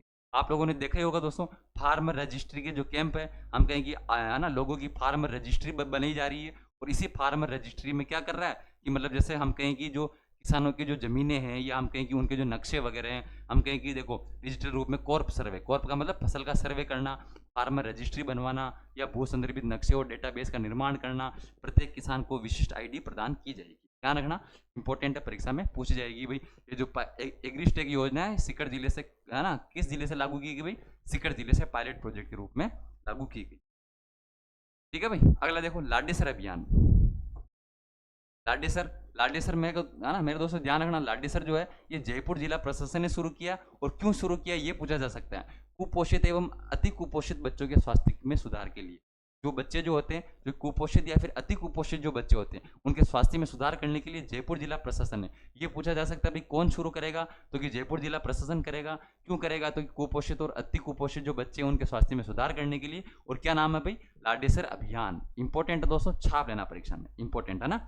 अब देखो भाई अगला, स्पर्श कुष्ठ जागरूकता अभियान। स्पर्श कुष्ठ जागरूकता अभियान 30 जनवरी से 13 फरवरी 2025 के बीच में चलेगा। और चिकित्सा एवं स्वास्थ्य विभाग की ओर से इसको संचालित किया जाएगा।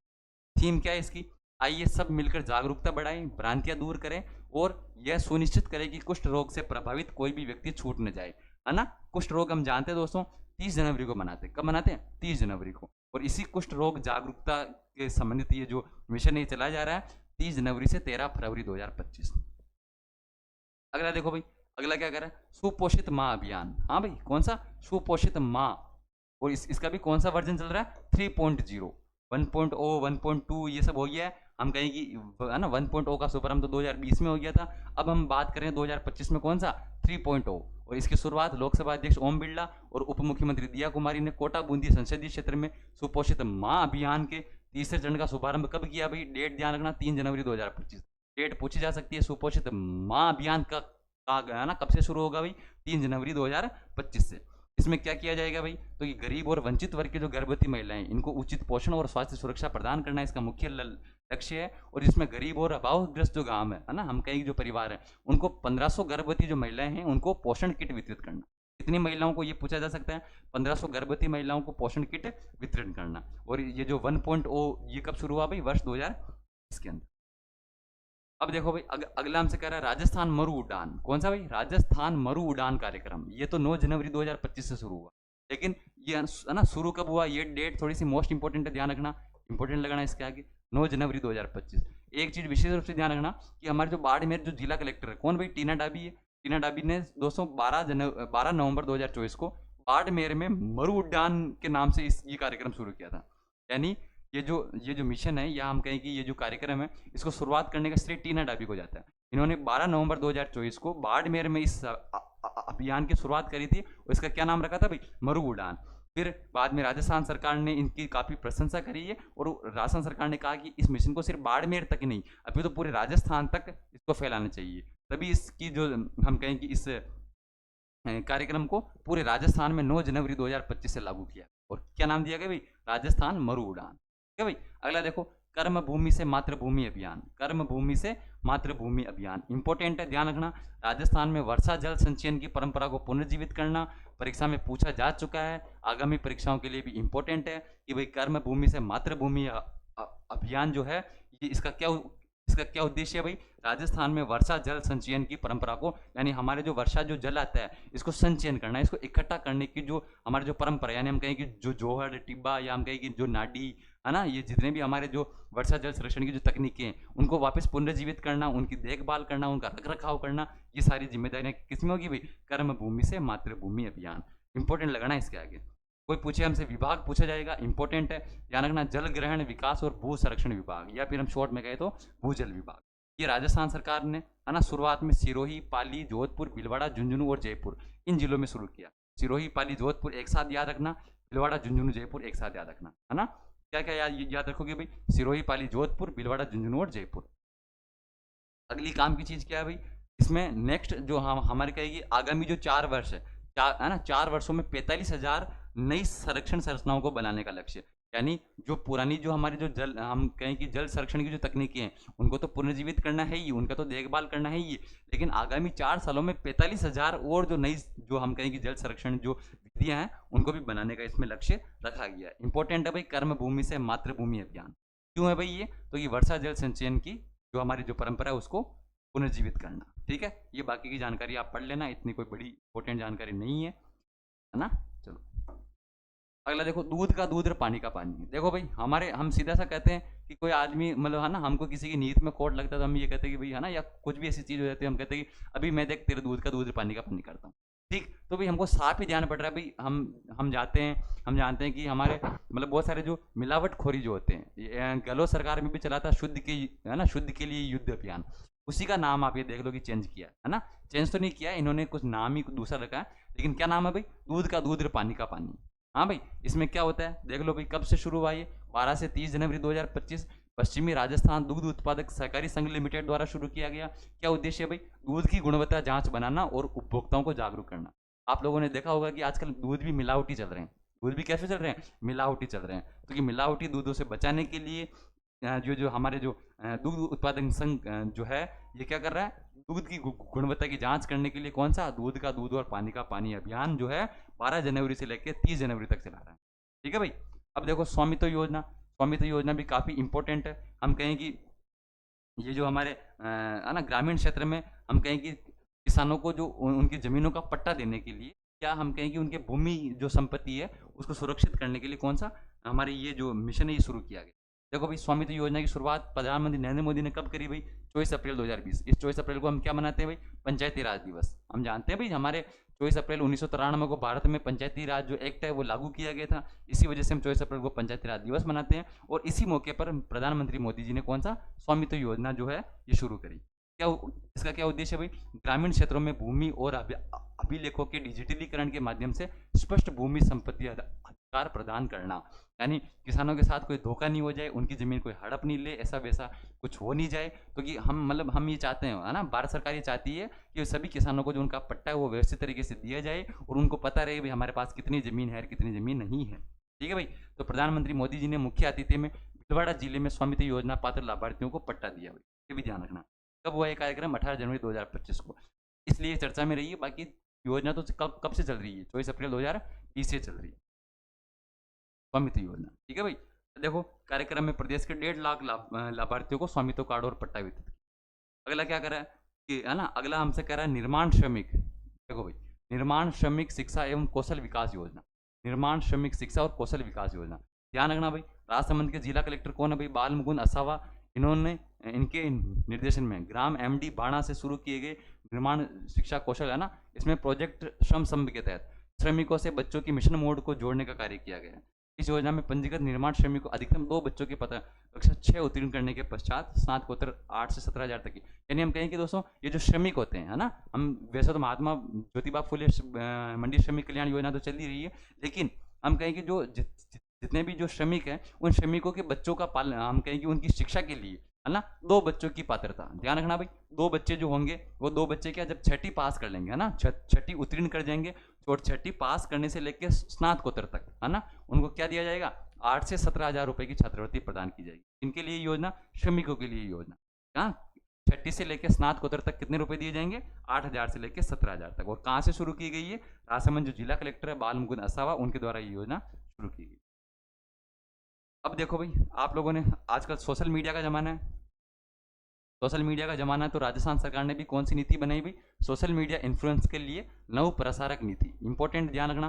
कब से शुरू हुई? 5 जनवरी 2025 को पहली बार सोशल मीडिया इन्फ्लुएंस के लिए नव प्रसारक नीति जारी की गई है।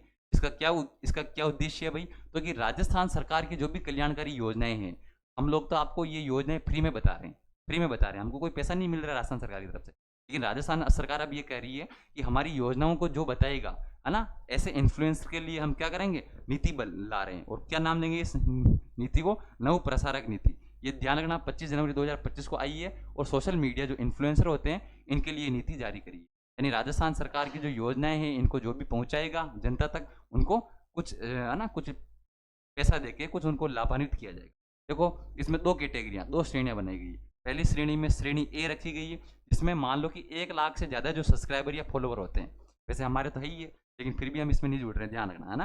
राजस्थान की 1 लाख से जो ज़्यादा जो सब्सक्राइबर फॉलोवर वाले होते हैं, और एक होते हैं श्रेणी 2 जिसमें न्यूनतम 7,000 से 1 लाख तक। ठीक है, इसमें ध्यान रखा गया। कोई पूछे कि श्रेणी ए वाले जो होते हैं, यानी जिनके 1 लाख से ज़्यादा सब्सक्राइबर है, उनको 25,000 रुपये दिए जाएंगे, और जिनके 7,000 से 1 लाख तक है उनको 15,000 रुपये दिए जाएंगे, प्रति माह दिए जाएंगे। ये भी ध्यान रखना। और इनका चयन कौन करेगा? तो कि जिला स्तर पर प्रत्येक श्रेणी में 1-1, संभाग स्तर पर श्रेणी में 2-2 और श्रेणी बी में 1 नव प्रसारक का चयन किया जाएगा। यानी ये जो सोशल मीडिया इन्फ्लुएंसर है इनको बढ़ावा देने के लिए राजस्थान सरकार जो है वो चाहती है कि हमारी योजनाओं को ये जो सोशल मीडिया इन्फ्लुएंसर है ये ज़्यादा से ज़्यादा लोगों के पास पहुंचाए, ताकि आम जनता को भी इसका ज़्यादा से ज़्यादा लाभ है जो वो मिल सके। ठीक है भाई। तो अब हमारी ये जनवरी माह की योजना कंप्लीट हो गई है। अब हम आते हैं प्रमुख महोत्सव और फेस्टिवल में। प्रमुख महोत्सव और फेस्टिवल। अब पहला फेस्टिवल कौन सा था भाई? राजरंगम, या जिसका क्या नाम है भाई? राजस्थान रंग महोत्सव। आयोजन कब से हुआ भाई? 2 से 6 जनवरी 2025। और संस्करण कौन सा था भाई? 7वां संस्करण। ठीक है, कहाँ हुआ? जवाहर कला केंद्र जयपुर में हुआ। और किसने? भारत सरकार के संस्कृति मंत्रालय और एक्टर थिएटर राजस्थान के संयुक्त तत्वाधान में इसका आयोजन किया गया। आप लोगों को क्या ध्यान रखना है? राजरंगम का आयोजन कहाँ किया गया? जयपुर में किया गया। 7वां संस्करण था और 2 से 6 जनवरी को। इतनी चीज याद रखनी केवल। राजरंगम, राजस्थान रंग महोत्सव। अब देखो भाई अगला क्या कर रहा है? है ना, राष्ट्रीय युवा संगीत समारोह। राष्ट्रीय युवा संगीत समारोह 2025 हम कहेंगे सुर संगम संस्थान की ओर से 3 दिवसीय राष्ट्रीय इसका 35वां संस्करण हुआ। आयोजन कब से? 8 से 10 जनवरी 2025 को जवाहर कला केंद्र जयपुर में हुआ। ये चीज आप लोगों को ध्यान रखनी। राजरंगम भी जयपुर में हुआ और राष्ट्रीय युवा संगीत समारोह भी कहाँ हुआ? 35वां संस्करण हुआ 8 से 10 जनवरी को, और कहाँ हुआ भाई? जयपुर के अंदर। ठीक है। युवा युवा महोत्सव 2025, युवा महोत्सव हम जानते हैं कि 12 जनवरी को हम क्या मनाते हैं? युवा महोत्सव मनाते हैं। तो ये 8 से 12 जनवरी को 5 दिवसीय, कितने दिन भाई? 5 दिवसीय, 8, 9, 10, 11, 12, है ना। तो कि 5 दिवसीय जो युवा महोत्सव, इसका आयोजन जयपुर के सवाई मानसिंह स्टेडियम में हुआ। कोई पूछे इसकी थीम क्या थी भाई? विज्ञान एवं प्रौद्योगिकी। क्या थीम थी भाई? विज्ञान एवं प्रौद्योगिकी नवाचार। इंपॉर्टेंट है, ध्यान रखना। इसमें ये पूछा जा सकता है भाई कितने युवाओं को सम्मानित किया गया भाई? तो 11 युवाओं को यूथ आइकन अवार्ड से सम्मानित किया। कितने युवाओं को? 11 युवाओं को यूथ आइकन अवार्ड से सम्मानित किया गया। और इसमें जो जितने भी युवा होंगे उनको 1 लाख रुपए की धनराशि, प्रशस्ति पत्र और स्मृति चिन्ह दिए जाएंगे।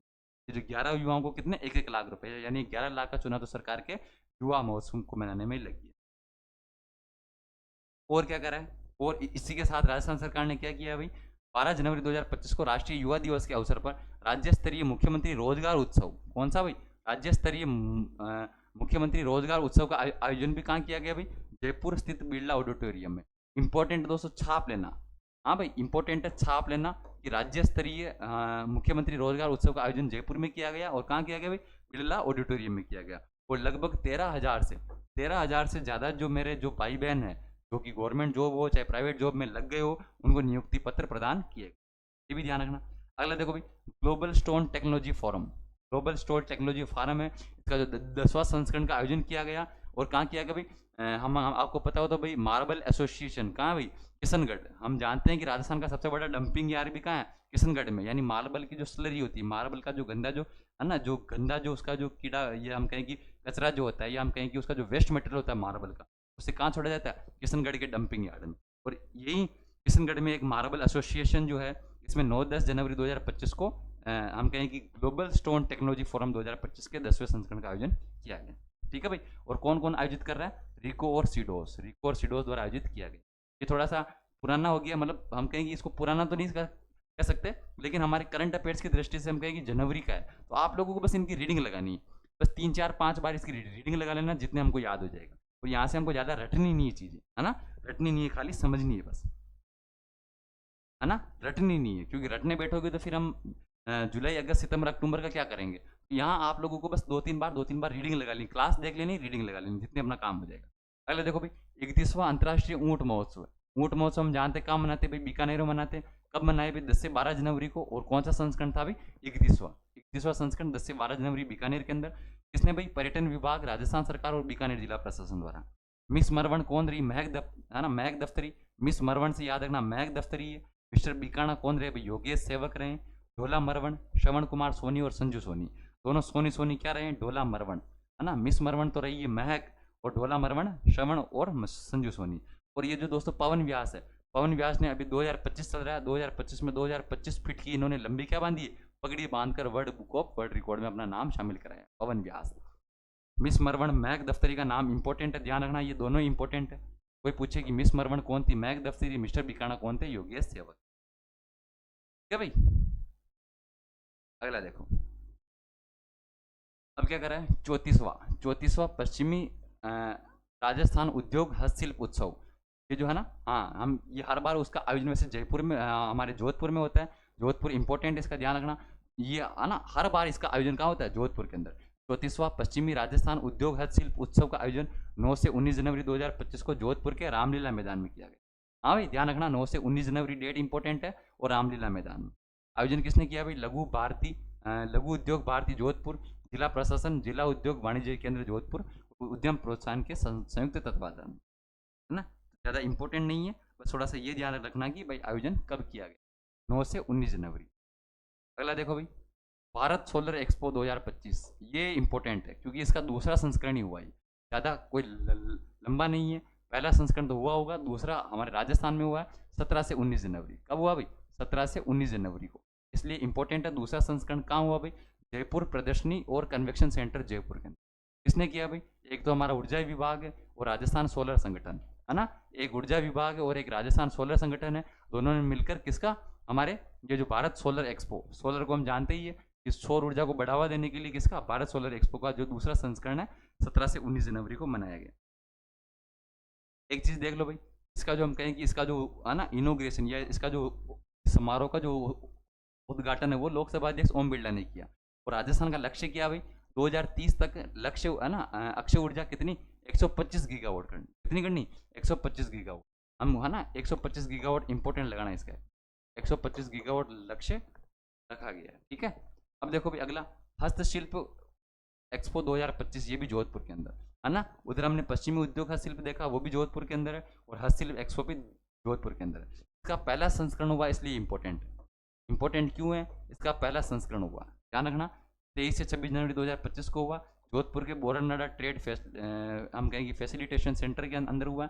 और इसका आयोजन जो है वो हस्तशिल्प निर्यात संवर्धन के तत्वाधान में किया गया है। राजस्थान में हस्तशिल्प निर्माण में 50% योगदान जोधपुर से आता है, ठीक है भाई। मतलब हम कहें कि हस्तशिल्प जो हमारे हैंडीक्राफ्ट होते हैं उसमें सबसे ज़्यादा योगदान किसका होता है भाई, जोधपुर का। जोधपुर में लगभग 50% से भी अधिक जो हैंडीक्राफ्ट हस्तशिल्प है वो जोधपुर में। और इसको ऑरेंज इकोनॉमी हम कहेंगे, जो हमारे ऑरेंज इकोनॉमी के रूप में इसको शामिल किया गया। अगला देखो भाई, अगला क्या करें हमसे, राष्ट्रीय सड़क सुरक्षा माह। ध्यान रखना दोस्तों, सड़क सुरक्षा का पूरा एक महीना चला है, 1 जनवरी से लेकर 31 जनवरी तक चला है। और 10 व्यक्तियों को, प्रत्येक ग्राम पंचायत स्तर पर 10 व्यक्तियों को सड़क सुरक्षा प्रहरी के रूप में प्रशिक्षित, है ना। ये पूछा जा सकता है कि प्रत्येक ग्राम पंचायत पर कितने व्यक्तियों को, 10 व्यक्तियों को सड़क सुरक्षा प्रहरी के रूप में प्रशिक्षित किया गया। और इसी सड़क सुरक्षा के माह के तहत 2 जनवरी 2025 को जयपुर जिला प्रशासन द्वारा एक पहल चलाई गई। और इस पहल का क्या नाम था भाई, जयपुर प्रवाह। क्या नाम था भाई, जयपुर प्रवाह का भी शुभारंभ किया गया, जयपुर जिला प्रशासन द्वारा किया गया और 2 जनवरी को, ठीक है भाई। सड़क सुरक्षा माह जो है 1 से 31 जनवरी 2025 को मनाया गया। ये तो था हमारा ना सड़क सुरक्षा माह। एक हमारे कौन सा, पशु कल्याण पखवाड़ा, कौन सा भाई, पशु कल्याण जो पखवाड़ा है जोराराम कुमावत ने 14 से 30 जनवरी 2025, ये भी ध्यान रखना, पशु कल्याण पखवाड़ा मनाने की घोषणा करी। वो तो जो सड़क सुरक्षा 1 से 31 जनवरी और ये 14 से 30 जनवरी, कौन सा, पशु कल्याण पखवाड़ा। और हमारे अभी पशुपालन मंत्री कौन है भाई, जोराराम जी कुमावत। इसका क्या उद्देश्य है भाई, पशु क्रूरता निवारण, पशु प्रबंधन और कल्याण के प्रति जागरूकता बढ़ाना। इंपॉर्टेंट है दोस्तों। मैं ज़्यादातर है ना जो कोई बड़ी बड़ी चीज़ें उनको पढ़ूंगा नहीं, आप लोगों को ये जो साथ साथ में रखना है, ताकि आप लोगों को क्या रहे कि भाई आप लोगों को नोट्स पढ़ते हुए चलना है ना। आप लोगों को जो नोट्स है वो पढ़ते हुए चलना है, ठीक है।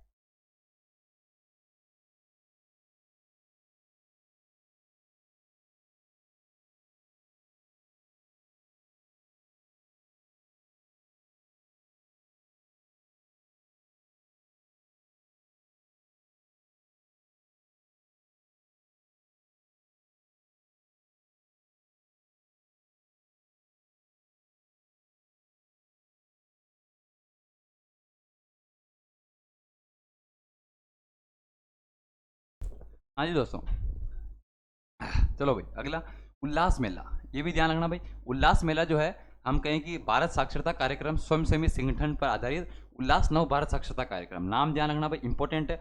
21 जनवरी 2025 को किया गया, हाँ भाई। जयपुर में, जयपुर स्थित इंदिरा गांधी पंचायती राज जो ग्रामीण विकास संस्थान है उसमें 21 जनवरी 2025 को क्या मनाया गया भाई, उल्लास कार्यक्रम।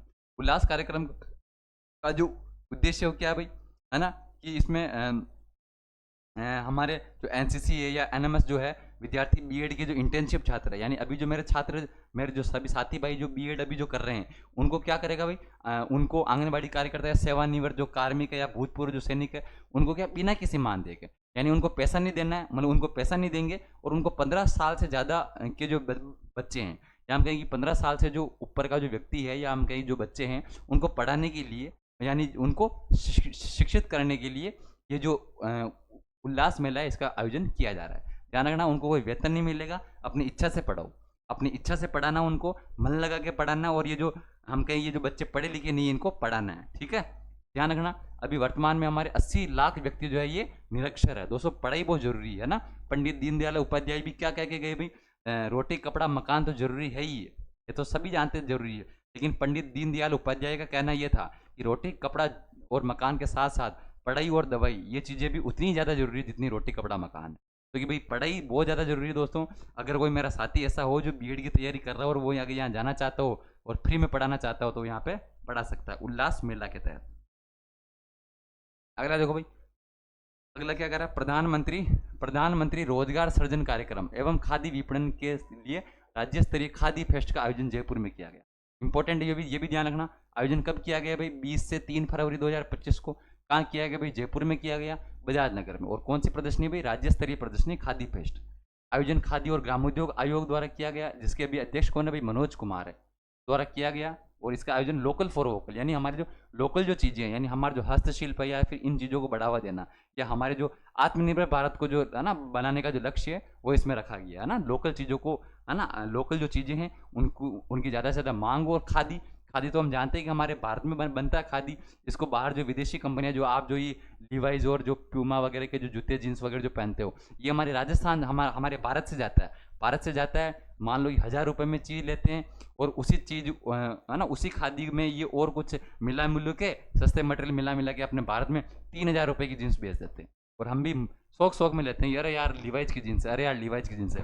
अरे भाई वो लिवाइज की जीन्स नहीं है, उस खादी वाली अपनी जो जो क्वालिटी थी उसी को और घटिया करके और इन लोगों ने क्या कर दिया, हम ही को बेच दिया। तो ये ध्यान रखना है, लोकल फॉर वोकल। अगला देखो भाई, अगला क्या कर रहा है? नेशनल एनवायरमेंटल यूथ, है ना, नेशनल एनवायरमेंटल यूथ पार्लियामेंट, है ना, पार्लियामेंट। देखो राजस्थान विधानसभा अध्यक्ष कौन है भाई? वासुदेव देवनानी। इनकी पहल जो हुई है, क्या हुई भाई? राष्ट्रीय पर्यावरण विषय पर है ना युवा संसद कार्यक्रम का आयोजन किया गया, 2 दिन किया गया, 24 से 25 जनवरी 2025। इसका क्या उद्देश्य है भाई? पर्यावरण के प्रति चेतना बढ़ाने के साथ ही प्राकृतिक संसाधन और पारिस्थितिकी तंत्र के प्रति जागरूकता बढ़ाना, और जो मानवीय जिम्मेदारियों की समझ बढ़ाना। ध्यान रखना भाई, वासुदेव जो देवनानी है, हम कहेंगे हमारे जो विधानसभा अध्यक्ष है, इनकी पहल पर ये शुरू हुआ। क्या नाम है भाई? नेशनल एनवायरमेंट यूथ पार्लियामेंट, है ना, नेशनल एनवायरमेंट यूथ पार्लियामेंट। ये हमको विशेष रूप से ध्यान रखना, 2 दिन 24 से 25 जनवरी, ठीक है भाई। अब देखो भाई, 76वां गणतंत्र दिवस, ये आप लोगों ने इंपॉर्टेंट ध्यान रखना। 76वां गणतंत्र दिवस समारोह, है ना, पहली बार जयपुर से बाहर मनाया गया। जयपुर से कहाँ भाई? 76वें गणतंत्र दिवस के अवसर पर 25 से 26 जनवरी 2025 को कहाँ मनाया गया भाई? है ना, इस उदयपुर जिले के महाराणा भोपाल स्टेडियम। ध्यान रखना भाई, महाराणा भोपाल स्टेडियम उदयपुर के अंदर है, और इसी में इसका आयोजन किया गया। और ध्यान रखना 10 वर्ष बाद, है ना 10 सालों के बाद पहली बार वापस उदयपुर के अंदर इसका आयोजन किया गया, ठीक है। इसमें कुछ विशिष्ट सेवा पदक दिए गए। विशिष्ट सेवा पदक में हमारे जो पुलिस महानिरीक्षक जो है सत्येंद्र सिंह, कौन है भाई? सत्येंद्र सिंह, इनका चयन किया गया।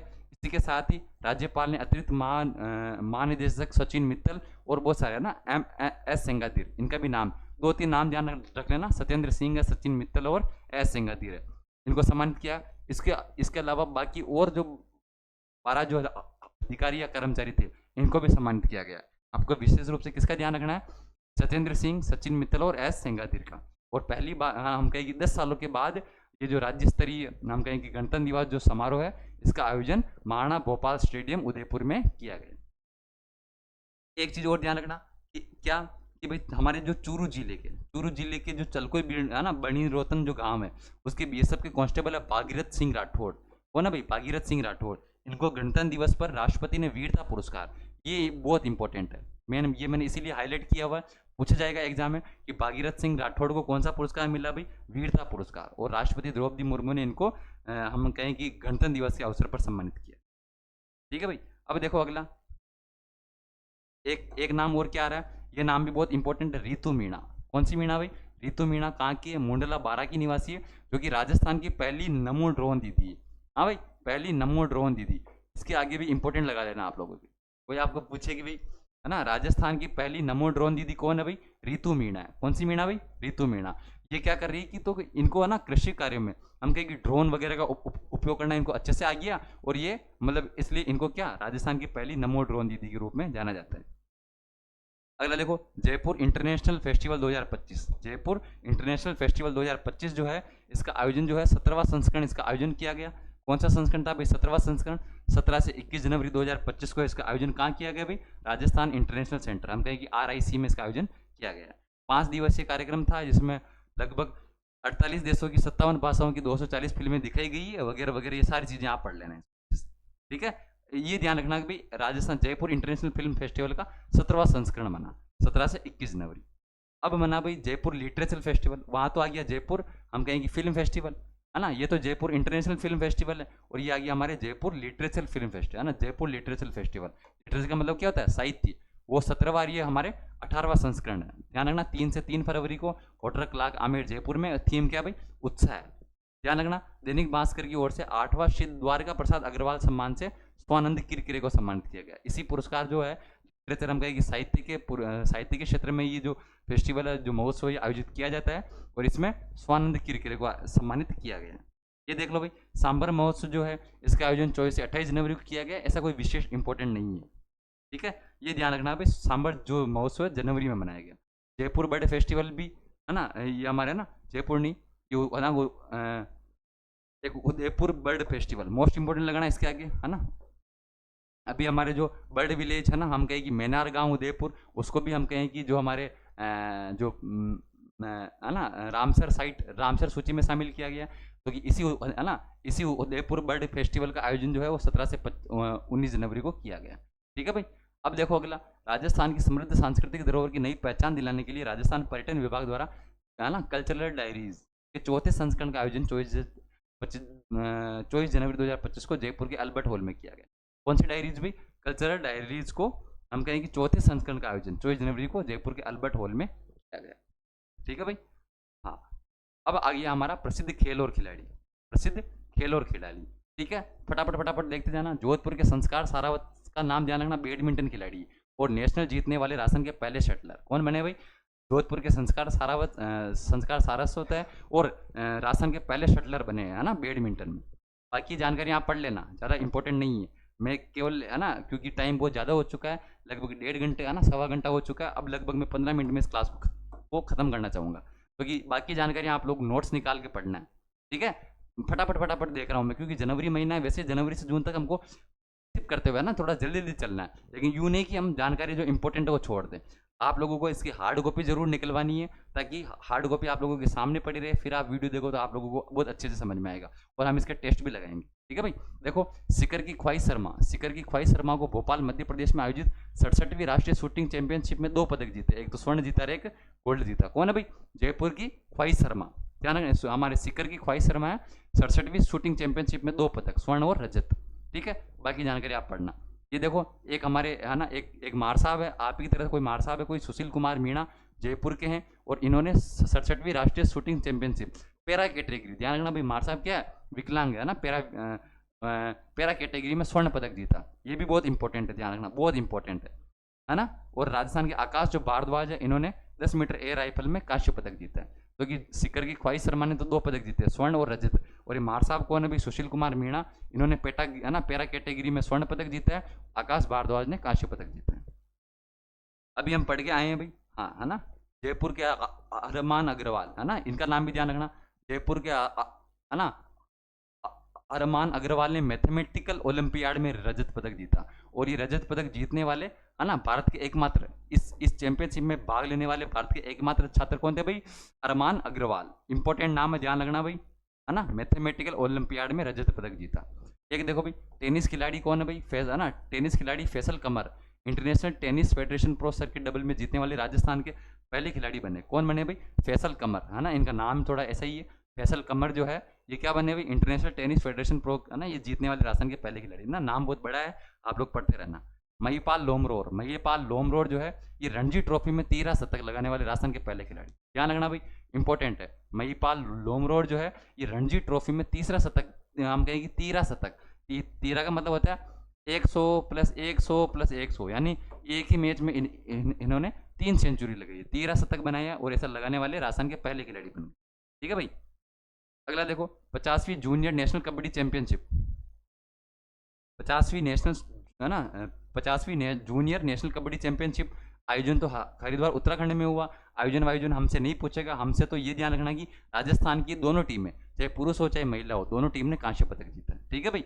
50वीं जूनियर नेशनल कबड्डी चैंपियनशिप में राजस्थान की दोनों टीमों ने कांस्य पदक जीता। सीनियर राष्ट्रीय जूडो प्रतियोगिता 4 से 6 जनवरी को हुई है। ये कहाँ हुई है उससे कोई मतलब नहीं है। राजस्थान ने 2 पदक जीते, 2 स्वर्ण जीते हैं और 1 रजत। हाँ भाई, राजस्थान ने 2 तो गोल्ड जीते हैं और 1 सिल्वर पदक जीता, और पहली बार राजस्थान ने ओवरऑल ट्रॉफी जीती। ध्यान रखना भाई, कौन सा पदक, ये कौन सा था? सीनियर राष्ट्रीय जूडो प्रतियोगिता। राजस्थान ने पहली बार इसमें 3 पदक जीते हैं, 2 गोल्ड 1 सिल्वर, और पहली बार राजस्थान ओवरऑल ट्रॉफी में जीता है। स्वर्ण पदक विजेता कौन है भाई? मोनिका चौधरी और आकाश, दोनों के नाम ध्यान रखना, मोनिका चौधरी और आकाश है। और रजत किसने जीता भाई? भरतपुर का हिमांशु चौधरी। ये आप लोगों के लिए इसलिए मैंने खेल को ज़्यादा है ना कवर किया है, क्योंकि आजकल खेल से रिलेटेड करंट अफेयर्स भी ज़्यादा पूछा जाता है और आप लोगों के स्पेशली खेल और खिलाड़ी टॉपिक मेंशन किया गया है, इसीलिए इसे ज़्यादा रीट मुख्य भर्ती परीक्षा को टारगेट करते हुए ये नोट्स बनाए गए। ठीक है दोस्तों, एक एक चीज़ इंपॉर्टेंट है।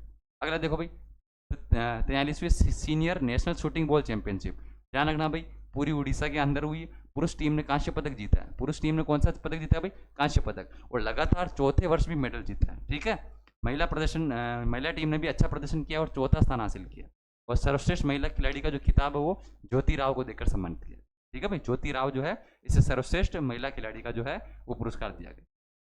एक 69वीं नेशनल वॉलीबॉल चैंपियनशिप, इसका आयोजन हमारे जयपुर में हुआ है, और इसमें है ना, केरल ने पुरुष वर्ग का तथा रेलवे ने महिला वर्ग, यानी राजस्थान ने खिताब नहीं जीता इसमें, ध्यान रखना, है ना। पुरुष वर्ग का खिताब तो केरल ने जीता है और रेलवे ने महिला वर्ग का खिताब जीता है। लेकिन आयोजन कहाँ हुआ? हमारे जयपुर में हुआ, इसलिए इंपॉर्टेंट है। 7 से 13 जनवरी को वॉलीबॉल चैंपियनशिप, कौन सी भाई? हमारे सीनियर, है ना, हमारे सीनियर नेशनल वॉलीबॉल चैंपियनशिप का आयोजन कहाँ किया गया? जयपुर के अंदर। वापस 8वीं national boxing championship Bareilly Uttar Pradesh में हुई थी। इसमें जरूर राजस्थान ने एक अच्छा पदक, हम कहें कि राजस्थान के जो है ना प्रशिक्षु है, यानी हम कहें कि राजस्थान सरकार के कारागार उप कारापाल के पद पर प्रशिक्षु कौन है? हर्ष चौधरी। हर्ष चौधरी ने 85-90 किलो बार में कांस्य पदक जीता है। ठीक है, तो ये भी इंपॉर्टेंट ध्यान रखना। अगला देखो, 41वीं एनटीपीसी राष्ट्रीय तीरंदाजी प्रतियोगिता, है ना, NTPC national thermal power corporation, इसकी तीरंदाजी जो प्रतियोगिता हुई है, आयोजन जयपुर में हुआ, और दीवान सिंह, है ना, राजस्थान के कौन है? दीवान सिंह है, इन्होंने महाराष्ट्र के मानव यादव को हराकर स्वर्ण पदक जीता है। ये भी इंपॉर्टेंट है। राजस्थान की कंपाउंड पुरुष टीम ने कांस्य पदक जीता है, यानी पूरे राजस्थान की जो टीम है उसने तो कांस्य पदक जीता है, और हमारे राजस्थान के दीवान सिंह ने गोल्ड मेडल जीता है। 10वीं नेशनल एरोस्केटोबॉल चैंपियनशिप, इसमें राजस्थान की जो जूनियर टीम ने तो स्वर्ण पदक जीता और सीनियर टीम ने रजत पदक, यानी जो बड़े थे उन्होंने छोटा पदक जीता और छोटों ने बड़ा पदक। जूनियर ने स्वर्ण जीता और सीनियर ने रजत जीता। थोड़ा सा ध्यान रखना, कौन सी चैंपियनशिप भाई? एरोस्केटोबॉल चैंपियनशिप। अगला देखो भाई, पेरा, हाँ, क्या करा अगला? 50वीं जूनियर राष्ट्रीय कबड्डी प्रतियोगिता, है ना, इसके ऊपर भी कुछ था क्या? हाँ, ये तो हो गया, है ना। हाँ, राष्ट्रीय कबड्डी, ये देखो भाई, राष्ट्रीय कबड्डी प्रतियोगिता हरिद्वार उत्तराखंड में हुई है। राजस्थान पुरुष टीम ने भी कांस्य पदक जीता है, राजस्थान महिला टीम ने भी कांस्य पदक जीता है।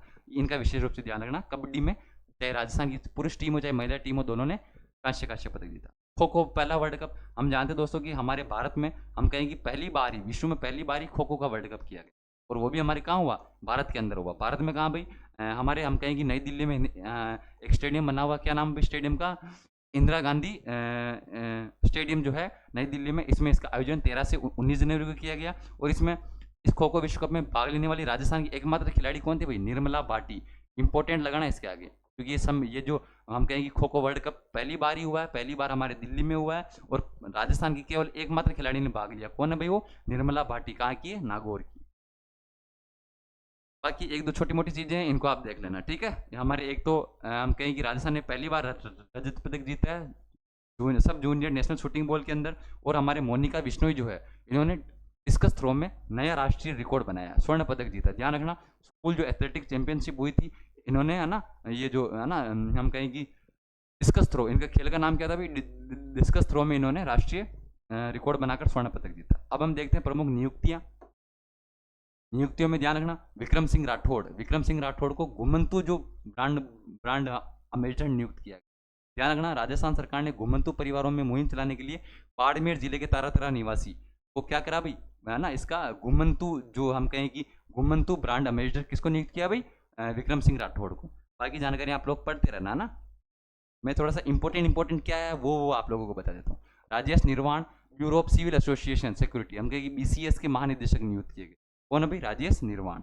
नीरज चौधरी क्या बने भाई? स्टेट इलेक्शन आइकन, है ना, निर्वाचन विभाग के स्टेट आइकन। हम कहें कि हमारे राजस्थान के पर्वतारोही भी है और जल संसाधन विभाग में AN भी है ना, असिस्टेंट इंजीनियर भी है। कौन? नीरज चौधरी। और इन्हीं नीरज चौधरी को राजस्थान जो हम कहें कि स्टेट इलेक्शन जो कमीशन है उसने क्या बनाया? स्टेट आइकन बनाया, है ना, ध्यान रखना। ये देखो मनीष चंद्रा क्या बनी भाई? राजस्थान में आयकर, है ना, आयकर नियुक्त कौन हुई भाई? मनीष चंद्रा। इनका नाम भी ध्यान रखना। और भरतपुर की मनीषा चाहर जो है, इन्हें राजस्थान बॉक्सिंग टीम का मुख्य कोच नियुक्त किया गया। भरतपुर की कौन है? मनीषा चाहर, और बॉक्सिंग टीम की कोच नियुक्त किया गया। अगला देखना, राजीव दत्ता को कुश्ती संघ का अध्यक्ष मनोनीत किया। हाँ भाई, बॉक्सिंग में तो कौन बनी है? मनीषा चाहर, और कुश्ती में कौन बने? राजीव दत्ता। फिर कोई पूछे हमसे कि पैरा थ्रो बॉल की अध्यक्ष कौन बनी है भाई? पैरा थ्रो बॉल की जो अध्यक्ष है वो निर्मला रावत, कहाँ की है भाई? जयपुर की। विश्व पैरा थ्रो बॉल अध्यक्ष की जो है, विश्व पैरा थ्रो बॉल महासंघ की अध्यक्ष हमारी जयपुर से बनी है, निर्मला रावत बनी है। इंपॉर्टेंट है, पूछा जा सकता है एग्जाम में।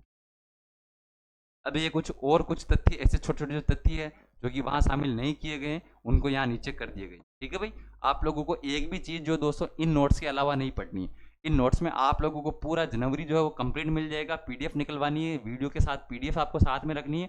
एक एक चीज आपको वीडियो देखते याद हो जाएगी, और फिर आपको 2-3 दिन में वापस इसकी रीडिंग लगा लेनी है, और फिर आपको टेस्ट दे देना। मैं कह रहा हूँ दोस्तों, हम एक प्रश्न हमारा सिलेक्शन से है ना, हमारे एग्जाम से बाहर नहीं होने वाला। देखो भाई, हमने ध्यान, अभी राजस्थान में 6.83 करोड़ लोगों की आभा आईडी बनाकर देश में दूसरे स्थान पर रहा। राजस्थान कौन से स्थान पर रहा भाई? दूसरे स्थान में। और कितने लोगों की? 6.83 करोड़ लोगों की आभा आईडी बनी। ये देखो, ये बहुत ज्यादा इंपॉर्टेंट है। भारत में पहला टिल टिल कार्बन अध्ययन केवलादेव राष्ट्रीय उद्यान भरतपुर में किया गया। इंपॉर्टेंट लगाना इसके आगे। भारत में पहला टिल कार्बन अध्ययन कहाँ किया गया भाई?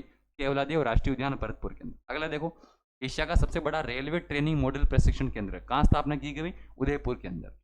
ये चिकली डूंगरपुर के चयन पांड्या ने क्या करा मेरे दोस्तों? केवल 3.5 इंच और केवल 150 से 180 ग्राम का कंप्यूटर बनाया, और इस कंप्यूटर को क्या नाम दिया गया भाई? Pocket genius pro. हाँ भाई, ऐसा कंप्यूटर जिसे हम जेब में रख सकते हैं। जेब को क्या बोलते हैं? पॉकेट। तो नाम भी क्या रखा? Pocket genius pro. और कहाँ है भाई? हमारे डूंगरपुर के कौन है? चयन पांड्या, इन्होंने कंप्यूटर बनाया। राजस्थान का पहला वात्सल्य ट्रेनिंग सेंटर कहाँ बनेगा भाई? कोटा जिले के अंदर। ये भी इंपॉर्टेंट है ना। वात्सल्य ट्रेनिंग सेंटर कहाँ बनेगा? कोटा के अंदर। देखो भाई, सेंटर ऑफ एक्सीलेंस जो है जयपुर के अंदर, ये राजस्थान का पहला संस्थान है जो हेरिटेज लुक में तैयार किया जाएगा। अभी 2-3 दिन पहले मैंने जो 50 प्रश्नों वाली जो हमारी सीरीज आती उसमें भी मैंने ये सवाल कराया था। राजस्थान इंटरनेशनल सेंटर जो है, ये राजस्थान का पहला संस्थान जिसे हेरिटेज लुक में तैयार किया जाएगा। ठीक है। और वहीं आर्टिफिशियल इंटेलिजेंस, हम कहें कि एआई सेंटर ऑफ एक्सीलेंस कहाँ बनेगा भाई? जोधपुर के अंदर बनेगा। राजस्थान, हम कहें कि सेंटर ऑफ एक्सीलेंस तो जयपुर में है, और आर्टिफिशियल इंटेलिजेंस का सेंटर ऑफ एक्सीलेंस कहाँ है भाई? जोधपुर के अंदर है। ठीक है। उसके बाद अगला देखो, हमारे ये जो हमारे हम कहें कि जोधपुर कृषि विश्वविद्यालय जो है, ये तिवरी में गांव पड़ता है, बिंजवाड़िया गांव। इस गांव को 3 वर्षों के लिए स्मार्ट विलेज बनाएगा। हाँ भाई, 3 वर्षों में टारगेट दिया है, 3 वर्षों में हम इस बिंजवाड़िया गांव को क्या बनाएंगे? स्मार्ट विलेज बनाएंगे। 1800 मेगावाट की राजस्थान की पहली जल विद्युत परियोजना 12 जिले में प्रारंभ की गई। हाल ही में एनटीपीसी द्वारा कोयला आधारित पहला संयंत्र राजस्थान में 12 जिले में स्थापित किया गया। एनटीपीसी का कोयला है, ध्यान रखना है ना। वैसे तो हमारे कोयला आधारित पहला थर्मल पावर प्लांट तो कोटा के अंदर है, लेकिन ये बोल रहा है कि एनटीपीसी का कोयला आधारित पहला संयंत्र कहाँ लगेगा? 12 के अंदर। और 1800 मेगावाट की पहली पंप विद्युत जो योजना है वो भी कहाँ बनेगी? हमारे 12 के अंदर। अगला देखो, जनजातीय कला का संरक्षण और संवर्धन करने के लिए वन फूल जनजाति डिजाइन स्टूडियो, ये हम माणिकलाल वर्मा उदयपुर में आदिम जाति शोध संस्थान, हमको पता है भाई माणिकलाल वर्मा आदिम जाति शोध संस्थान कहाँ है भाई? इसी उदयपुर जिले में। और यही क्या बनेगा? वन फूल जनजाति डिजाइन जो स्टूडियो वो बनाया जाएगा। ठीक है भाई, इंपॉर्टेंट है। अगला देखो, हाल ही में चर्चा में रही हरदियानपुरा और गाटा पहाड़ियाँ, ये जयपुर के अंदर है। ये जो चर्चा में रही पहाड़ियाँ सूरत से लिया गया। ये जो पहाड़ियाँ चर्चा में रहती है, परीक्षा में पूछ जाती है। कौन सी पहाड़ियाँ भाई? हरदियानपुरा और गाटा पहाड़ियाँ। थरनी टोकरा बस्सी, ये कुंभलगढ़ वन्य जीव अभ्यारण्य में स्थापित जो गांव था, और इसको विस्तार है ना, ये ध्यान रखना भाई। कोई पूछे हरनी टोकरी बस्सी का संबंध किससे है? कुंभलगढ़ वन्य जीव अभ्यारण्य। जबकि हाल ही में विस्थापन के कारण जो चर्चा में रहा, कौन सा? नाथुसर गांव, ये सरिस्का टाइगर रिजर्व वाला अलवर है ना। कोई पूछेगी नाथुसर गांव जो कि हाल ही में चर्चा में रहा, ये किस, हम कहें कि सरिस्का टाइगर रिजर्व से संबंधित था। और खरनी टोकरी बस्सी गांव है कुंभलगढ़ वन्य जीव अभ्यारण्य। ठीक है भाई। अगला देखो, अगला क्या कर रहा है? जेतपुरा, कुंडियास, एक हनवासा और मोतीपुरा बांध, ये चारों बांध सुजस में चर्चा में थे। और ये चारों बांध गए बिलवाड़ा के अंदर। और ज्यादातर सुजस वाले बांध जो परीक्षा में भी पूछे जाते हैं। प्रसिद्ध सितार वादक जयपुर के निवासी कौन? मंजू मेहता। इनका हाल ही में क्या हो गया भाई? निधन हो गया। मंजू मेहता का निधन हो गया। अगला देखो, अगला क्या कर रहा है हमसे? मुख्यमंत्री भजनलाल शर्मा ने 23 जनवरी को IDSL फिडल है ना, धौलपुर में सीकर ले। भाई इंपॉर्टेंट चीज हमको यही है, बाकी चीजें छोड़ देना। क्या लगाना? धौलपुर में क्या बन रही है भाई? है ना, स्किल लैब बन रही है, स्किल लैब धौलपुर के अंदर।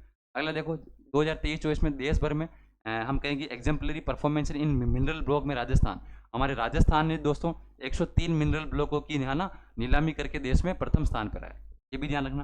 भारतीय सेना ने अपनी सेना को जानो, है ना, भारतीय सेना ने हम कहें कि एक मिशन चलाया है, अपनी सेना को जानो। इसके लिए एक मेले का आयोजन किया गया 25 जनवरी 2025 को। कहाँ किया गया भाई?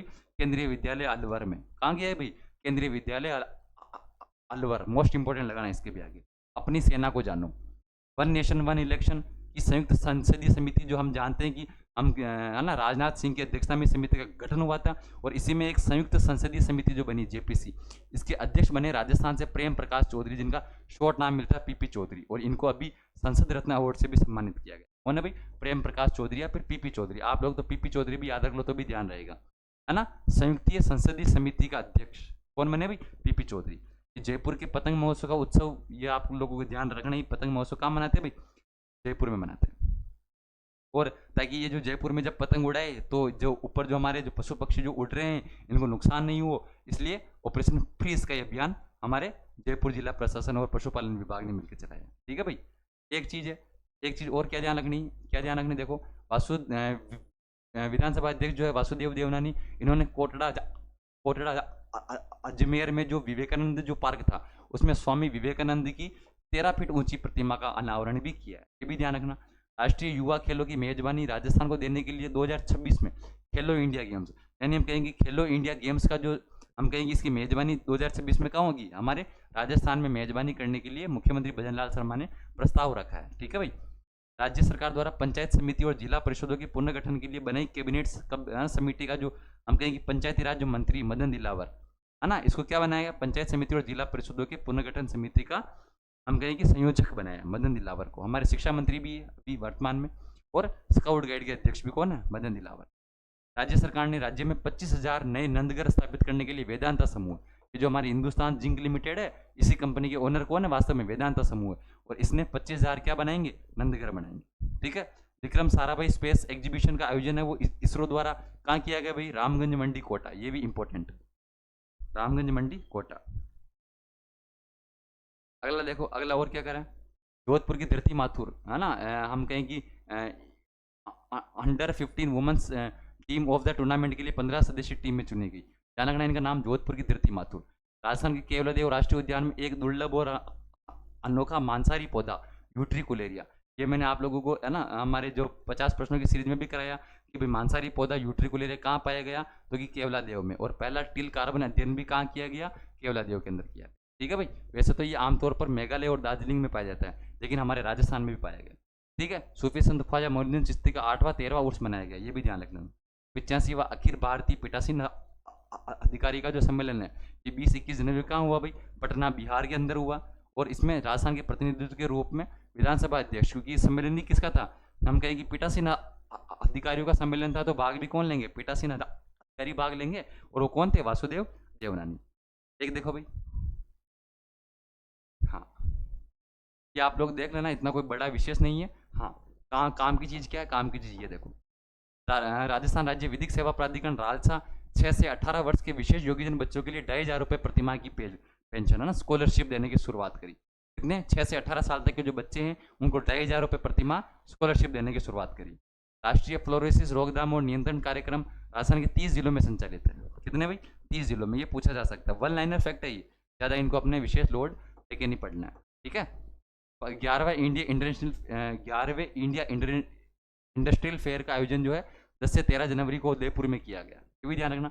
ये गीता समोता इंपॉर्टेंट लगाना इनके आगे। गीता समोता सीकर की है, माउंट क्यागर री पर चढ़ाई करने वाली पहली अर्धसैनिक कर्मी बनी। पहली अर्धसैनिक कर्मी कौन है भाई? गीता समोता सीकर की निवासी। ठीक है भाई। जयपुर के रिंकू कामावत, है ना, इन्होंने क्या करा भाई? भगवान राम की प्रतिमा बनाई है। ठीक है। 24 जनवरी को इसका जो टोंक फाटक जयपुर में इसका क्या किया भाई? इस प्रतिमा का अनावरण किया गया। नेपाल में बनने वाले गणेश मंदिर के वास्तुकार डॉक्टर चंद्र सिंह चंगेरिया, चित्तौड़गढ़ के रहने वाले। हमको पता भी चंदेरिया एक जगह पड़ती है चित्तौड़गढ़ में, यहाँ पे हिंदुस्तान जिंक का स्मेल्टर प्लांट भी लगा हुआ है, और वहीं के रहने वाले कौन है? डॉक्टर चंद्र सिंह चंगेरिया, चित्तौड़गढ़ के। और ये क्या? नेपाल में जो गणेश मंदिर बन रहा है उसके वास्तुकार। ठीक है। और सवाई माधोपुर में आत्मा योजना के तहत 50 किसानों को अंतर्राज्यीय कृषि भ्रमण दल 1 से 5 जनवरी को कलेक्टर सुभाष हम कहें कि शुभम चौधरी ने हरी झंडी दिखाकर रवाना किया। कौन सी योजना भाई? आत्मा योजना। ठीक है भाई। कौन सी योजना भाई? आत्मा योजना। चलो भाई, तो ये हमारे है ना, ये हमारा जो करंट अफेयर दोस्तों, ये हमारे जनवरी महीने का करंट अफेयर्स ये कंप्लीट हुआ है। आप लोगों को देखो, मैं सिर्फ एक नॉर्मली पढ़ ही रहा हूँ, अब आप कोई 5वीं 7वीं 8वीं के तो बच्चे हो नहीं। ठीक है। अब ये जो अगर हाँ शुरू से कुछ ऐसी चीज़ें बतानी होगी, हर एक दिन का अपन शुरू करेंगे, नवंबर महीने से अपन एक एक दिन का करंट अफेयर्स करना शुरू कर देंगे। लेकिन आप लोगों को ये पुराना जो करंट अफेयर्स है, अब 1.5-2 घंटे लगातार केवल एक चीज़ को पढ़ना थोड़ा सा मुश्किल हो जाता है। कुछ समझाने वाली चीज़ें हो तो मैं समझाऊँ भी सही, रुक के बताऊँ, लेकिन अभी ना आपके पास इतना टाइम है, ना अभी हमारे पास इतना टाइम है कि मैं आपको एक एक चीज़ को थोड़ी सी रुक रुक के बताऊँ। ठीक है। और अभी ये जो जनवरी से जून तक का करंट अफेयर्स, ये अभी इतना इंपॉर्टेंट नहीं है हमारे लिए। इंपॉर्टेंट तो है, इसको हल्के में नहीं लेना है, लेकिन ज़्यादा विशेष जोर देके नहीं पढ़ना है। बस हमको रीडिंग लगानी है, आपको मेरी क्लास देखनी है, उसके बाद आपको जो पीडीएफ आपके साथ में जो नीचे पड़ी रहेगी पीडीएफ, उसको भी आपको देखते हुए चलना है। और जैसे ही क्लास खत्म होए होती को से उसकी एक छोटी रीडिंग और लगा लेना। छोटी रीडिंग का मतलब है कि जो जो मैंने इंपॉर्टेंट हाईलाइट कराया है उसको और देख लेना, और 2-3 दिन के बाद इसकी वापस रीडिंग लगा के फिर टेस्ट दे देना। मैं कह रहा हूँ दोस्तों, एक भी प्रश्न है जो हमारे करंट अफेयर्स का इस पीडीएफ से बाहर नहीं जाने वाला है। हमने नोट्स के साथ में सुजेस जो जितने भी जनवरी से लेकर जून तक की सुजेस है उसका सार इसमें एकत्रित किया गया है। कोई भी अगर हम कहें कि कोई गांव चर्चा में रहा, कोई तालाब चर्चा में रहा, कोई पहाड़ी चर्चा में रही, वो भी हमने ऐड करी है। मोस्ट ऑफ इम्पोर्टेंट आपको टेस्ट जो है वो साथ में निःशुल्क रूप से इसीलिए दिए जा रहे हैं कि आपका बार बार क्या हो सके मेरे दोस्तों, अभ्यास हो सके, और अभ्यास ही सफलता की कुंजी है। तो आप लोगों को अभ्यास करना है, आप लोगों को नोट्स पढ़ने हैं, क्लास देखनी, रीडिंग लगानी है और अभ्यास करना है। एक भी प्रश्न करंट अफेयर्स का हमारे बाहर नहीं जाने वाला है। ठीक है दोस्तों, तो आप लोग जो है वो गुरुदीप क्लासेस की अगर आपने एप्लीकेशन डाउनलोड नहीं करी हो, एप्लीकेशन डाउनलोड करो, ये जो नोट्स है इनकी प्रिंट आउट निकलवाओ, और वीडियो के साथ साथ उन नोट्स को भी आप पढ़ते रहो। बहुत बहुत धन्यवाद दोस्तों, मिलते हैं कल 5 बजे वाली वीडियो में, और कल हम लेके आएंगे जो हाँ ना जो फरवरी वाला जो महीना है उसको कंटिन्यू करेंगे। बहुत बहुत धन्यवाद।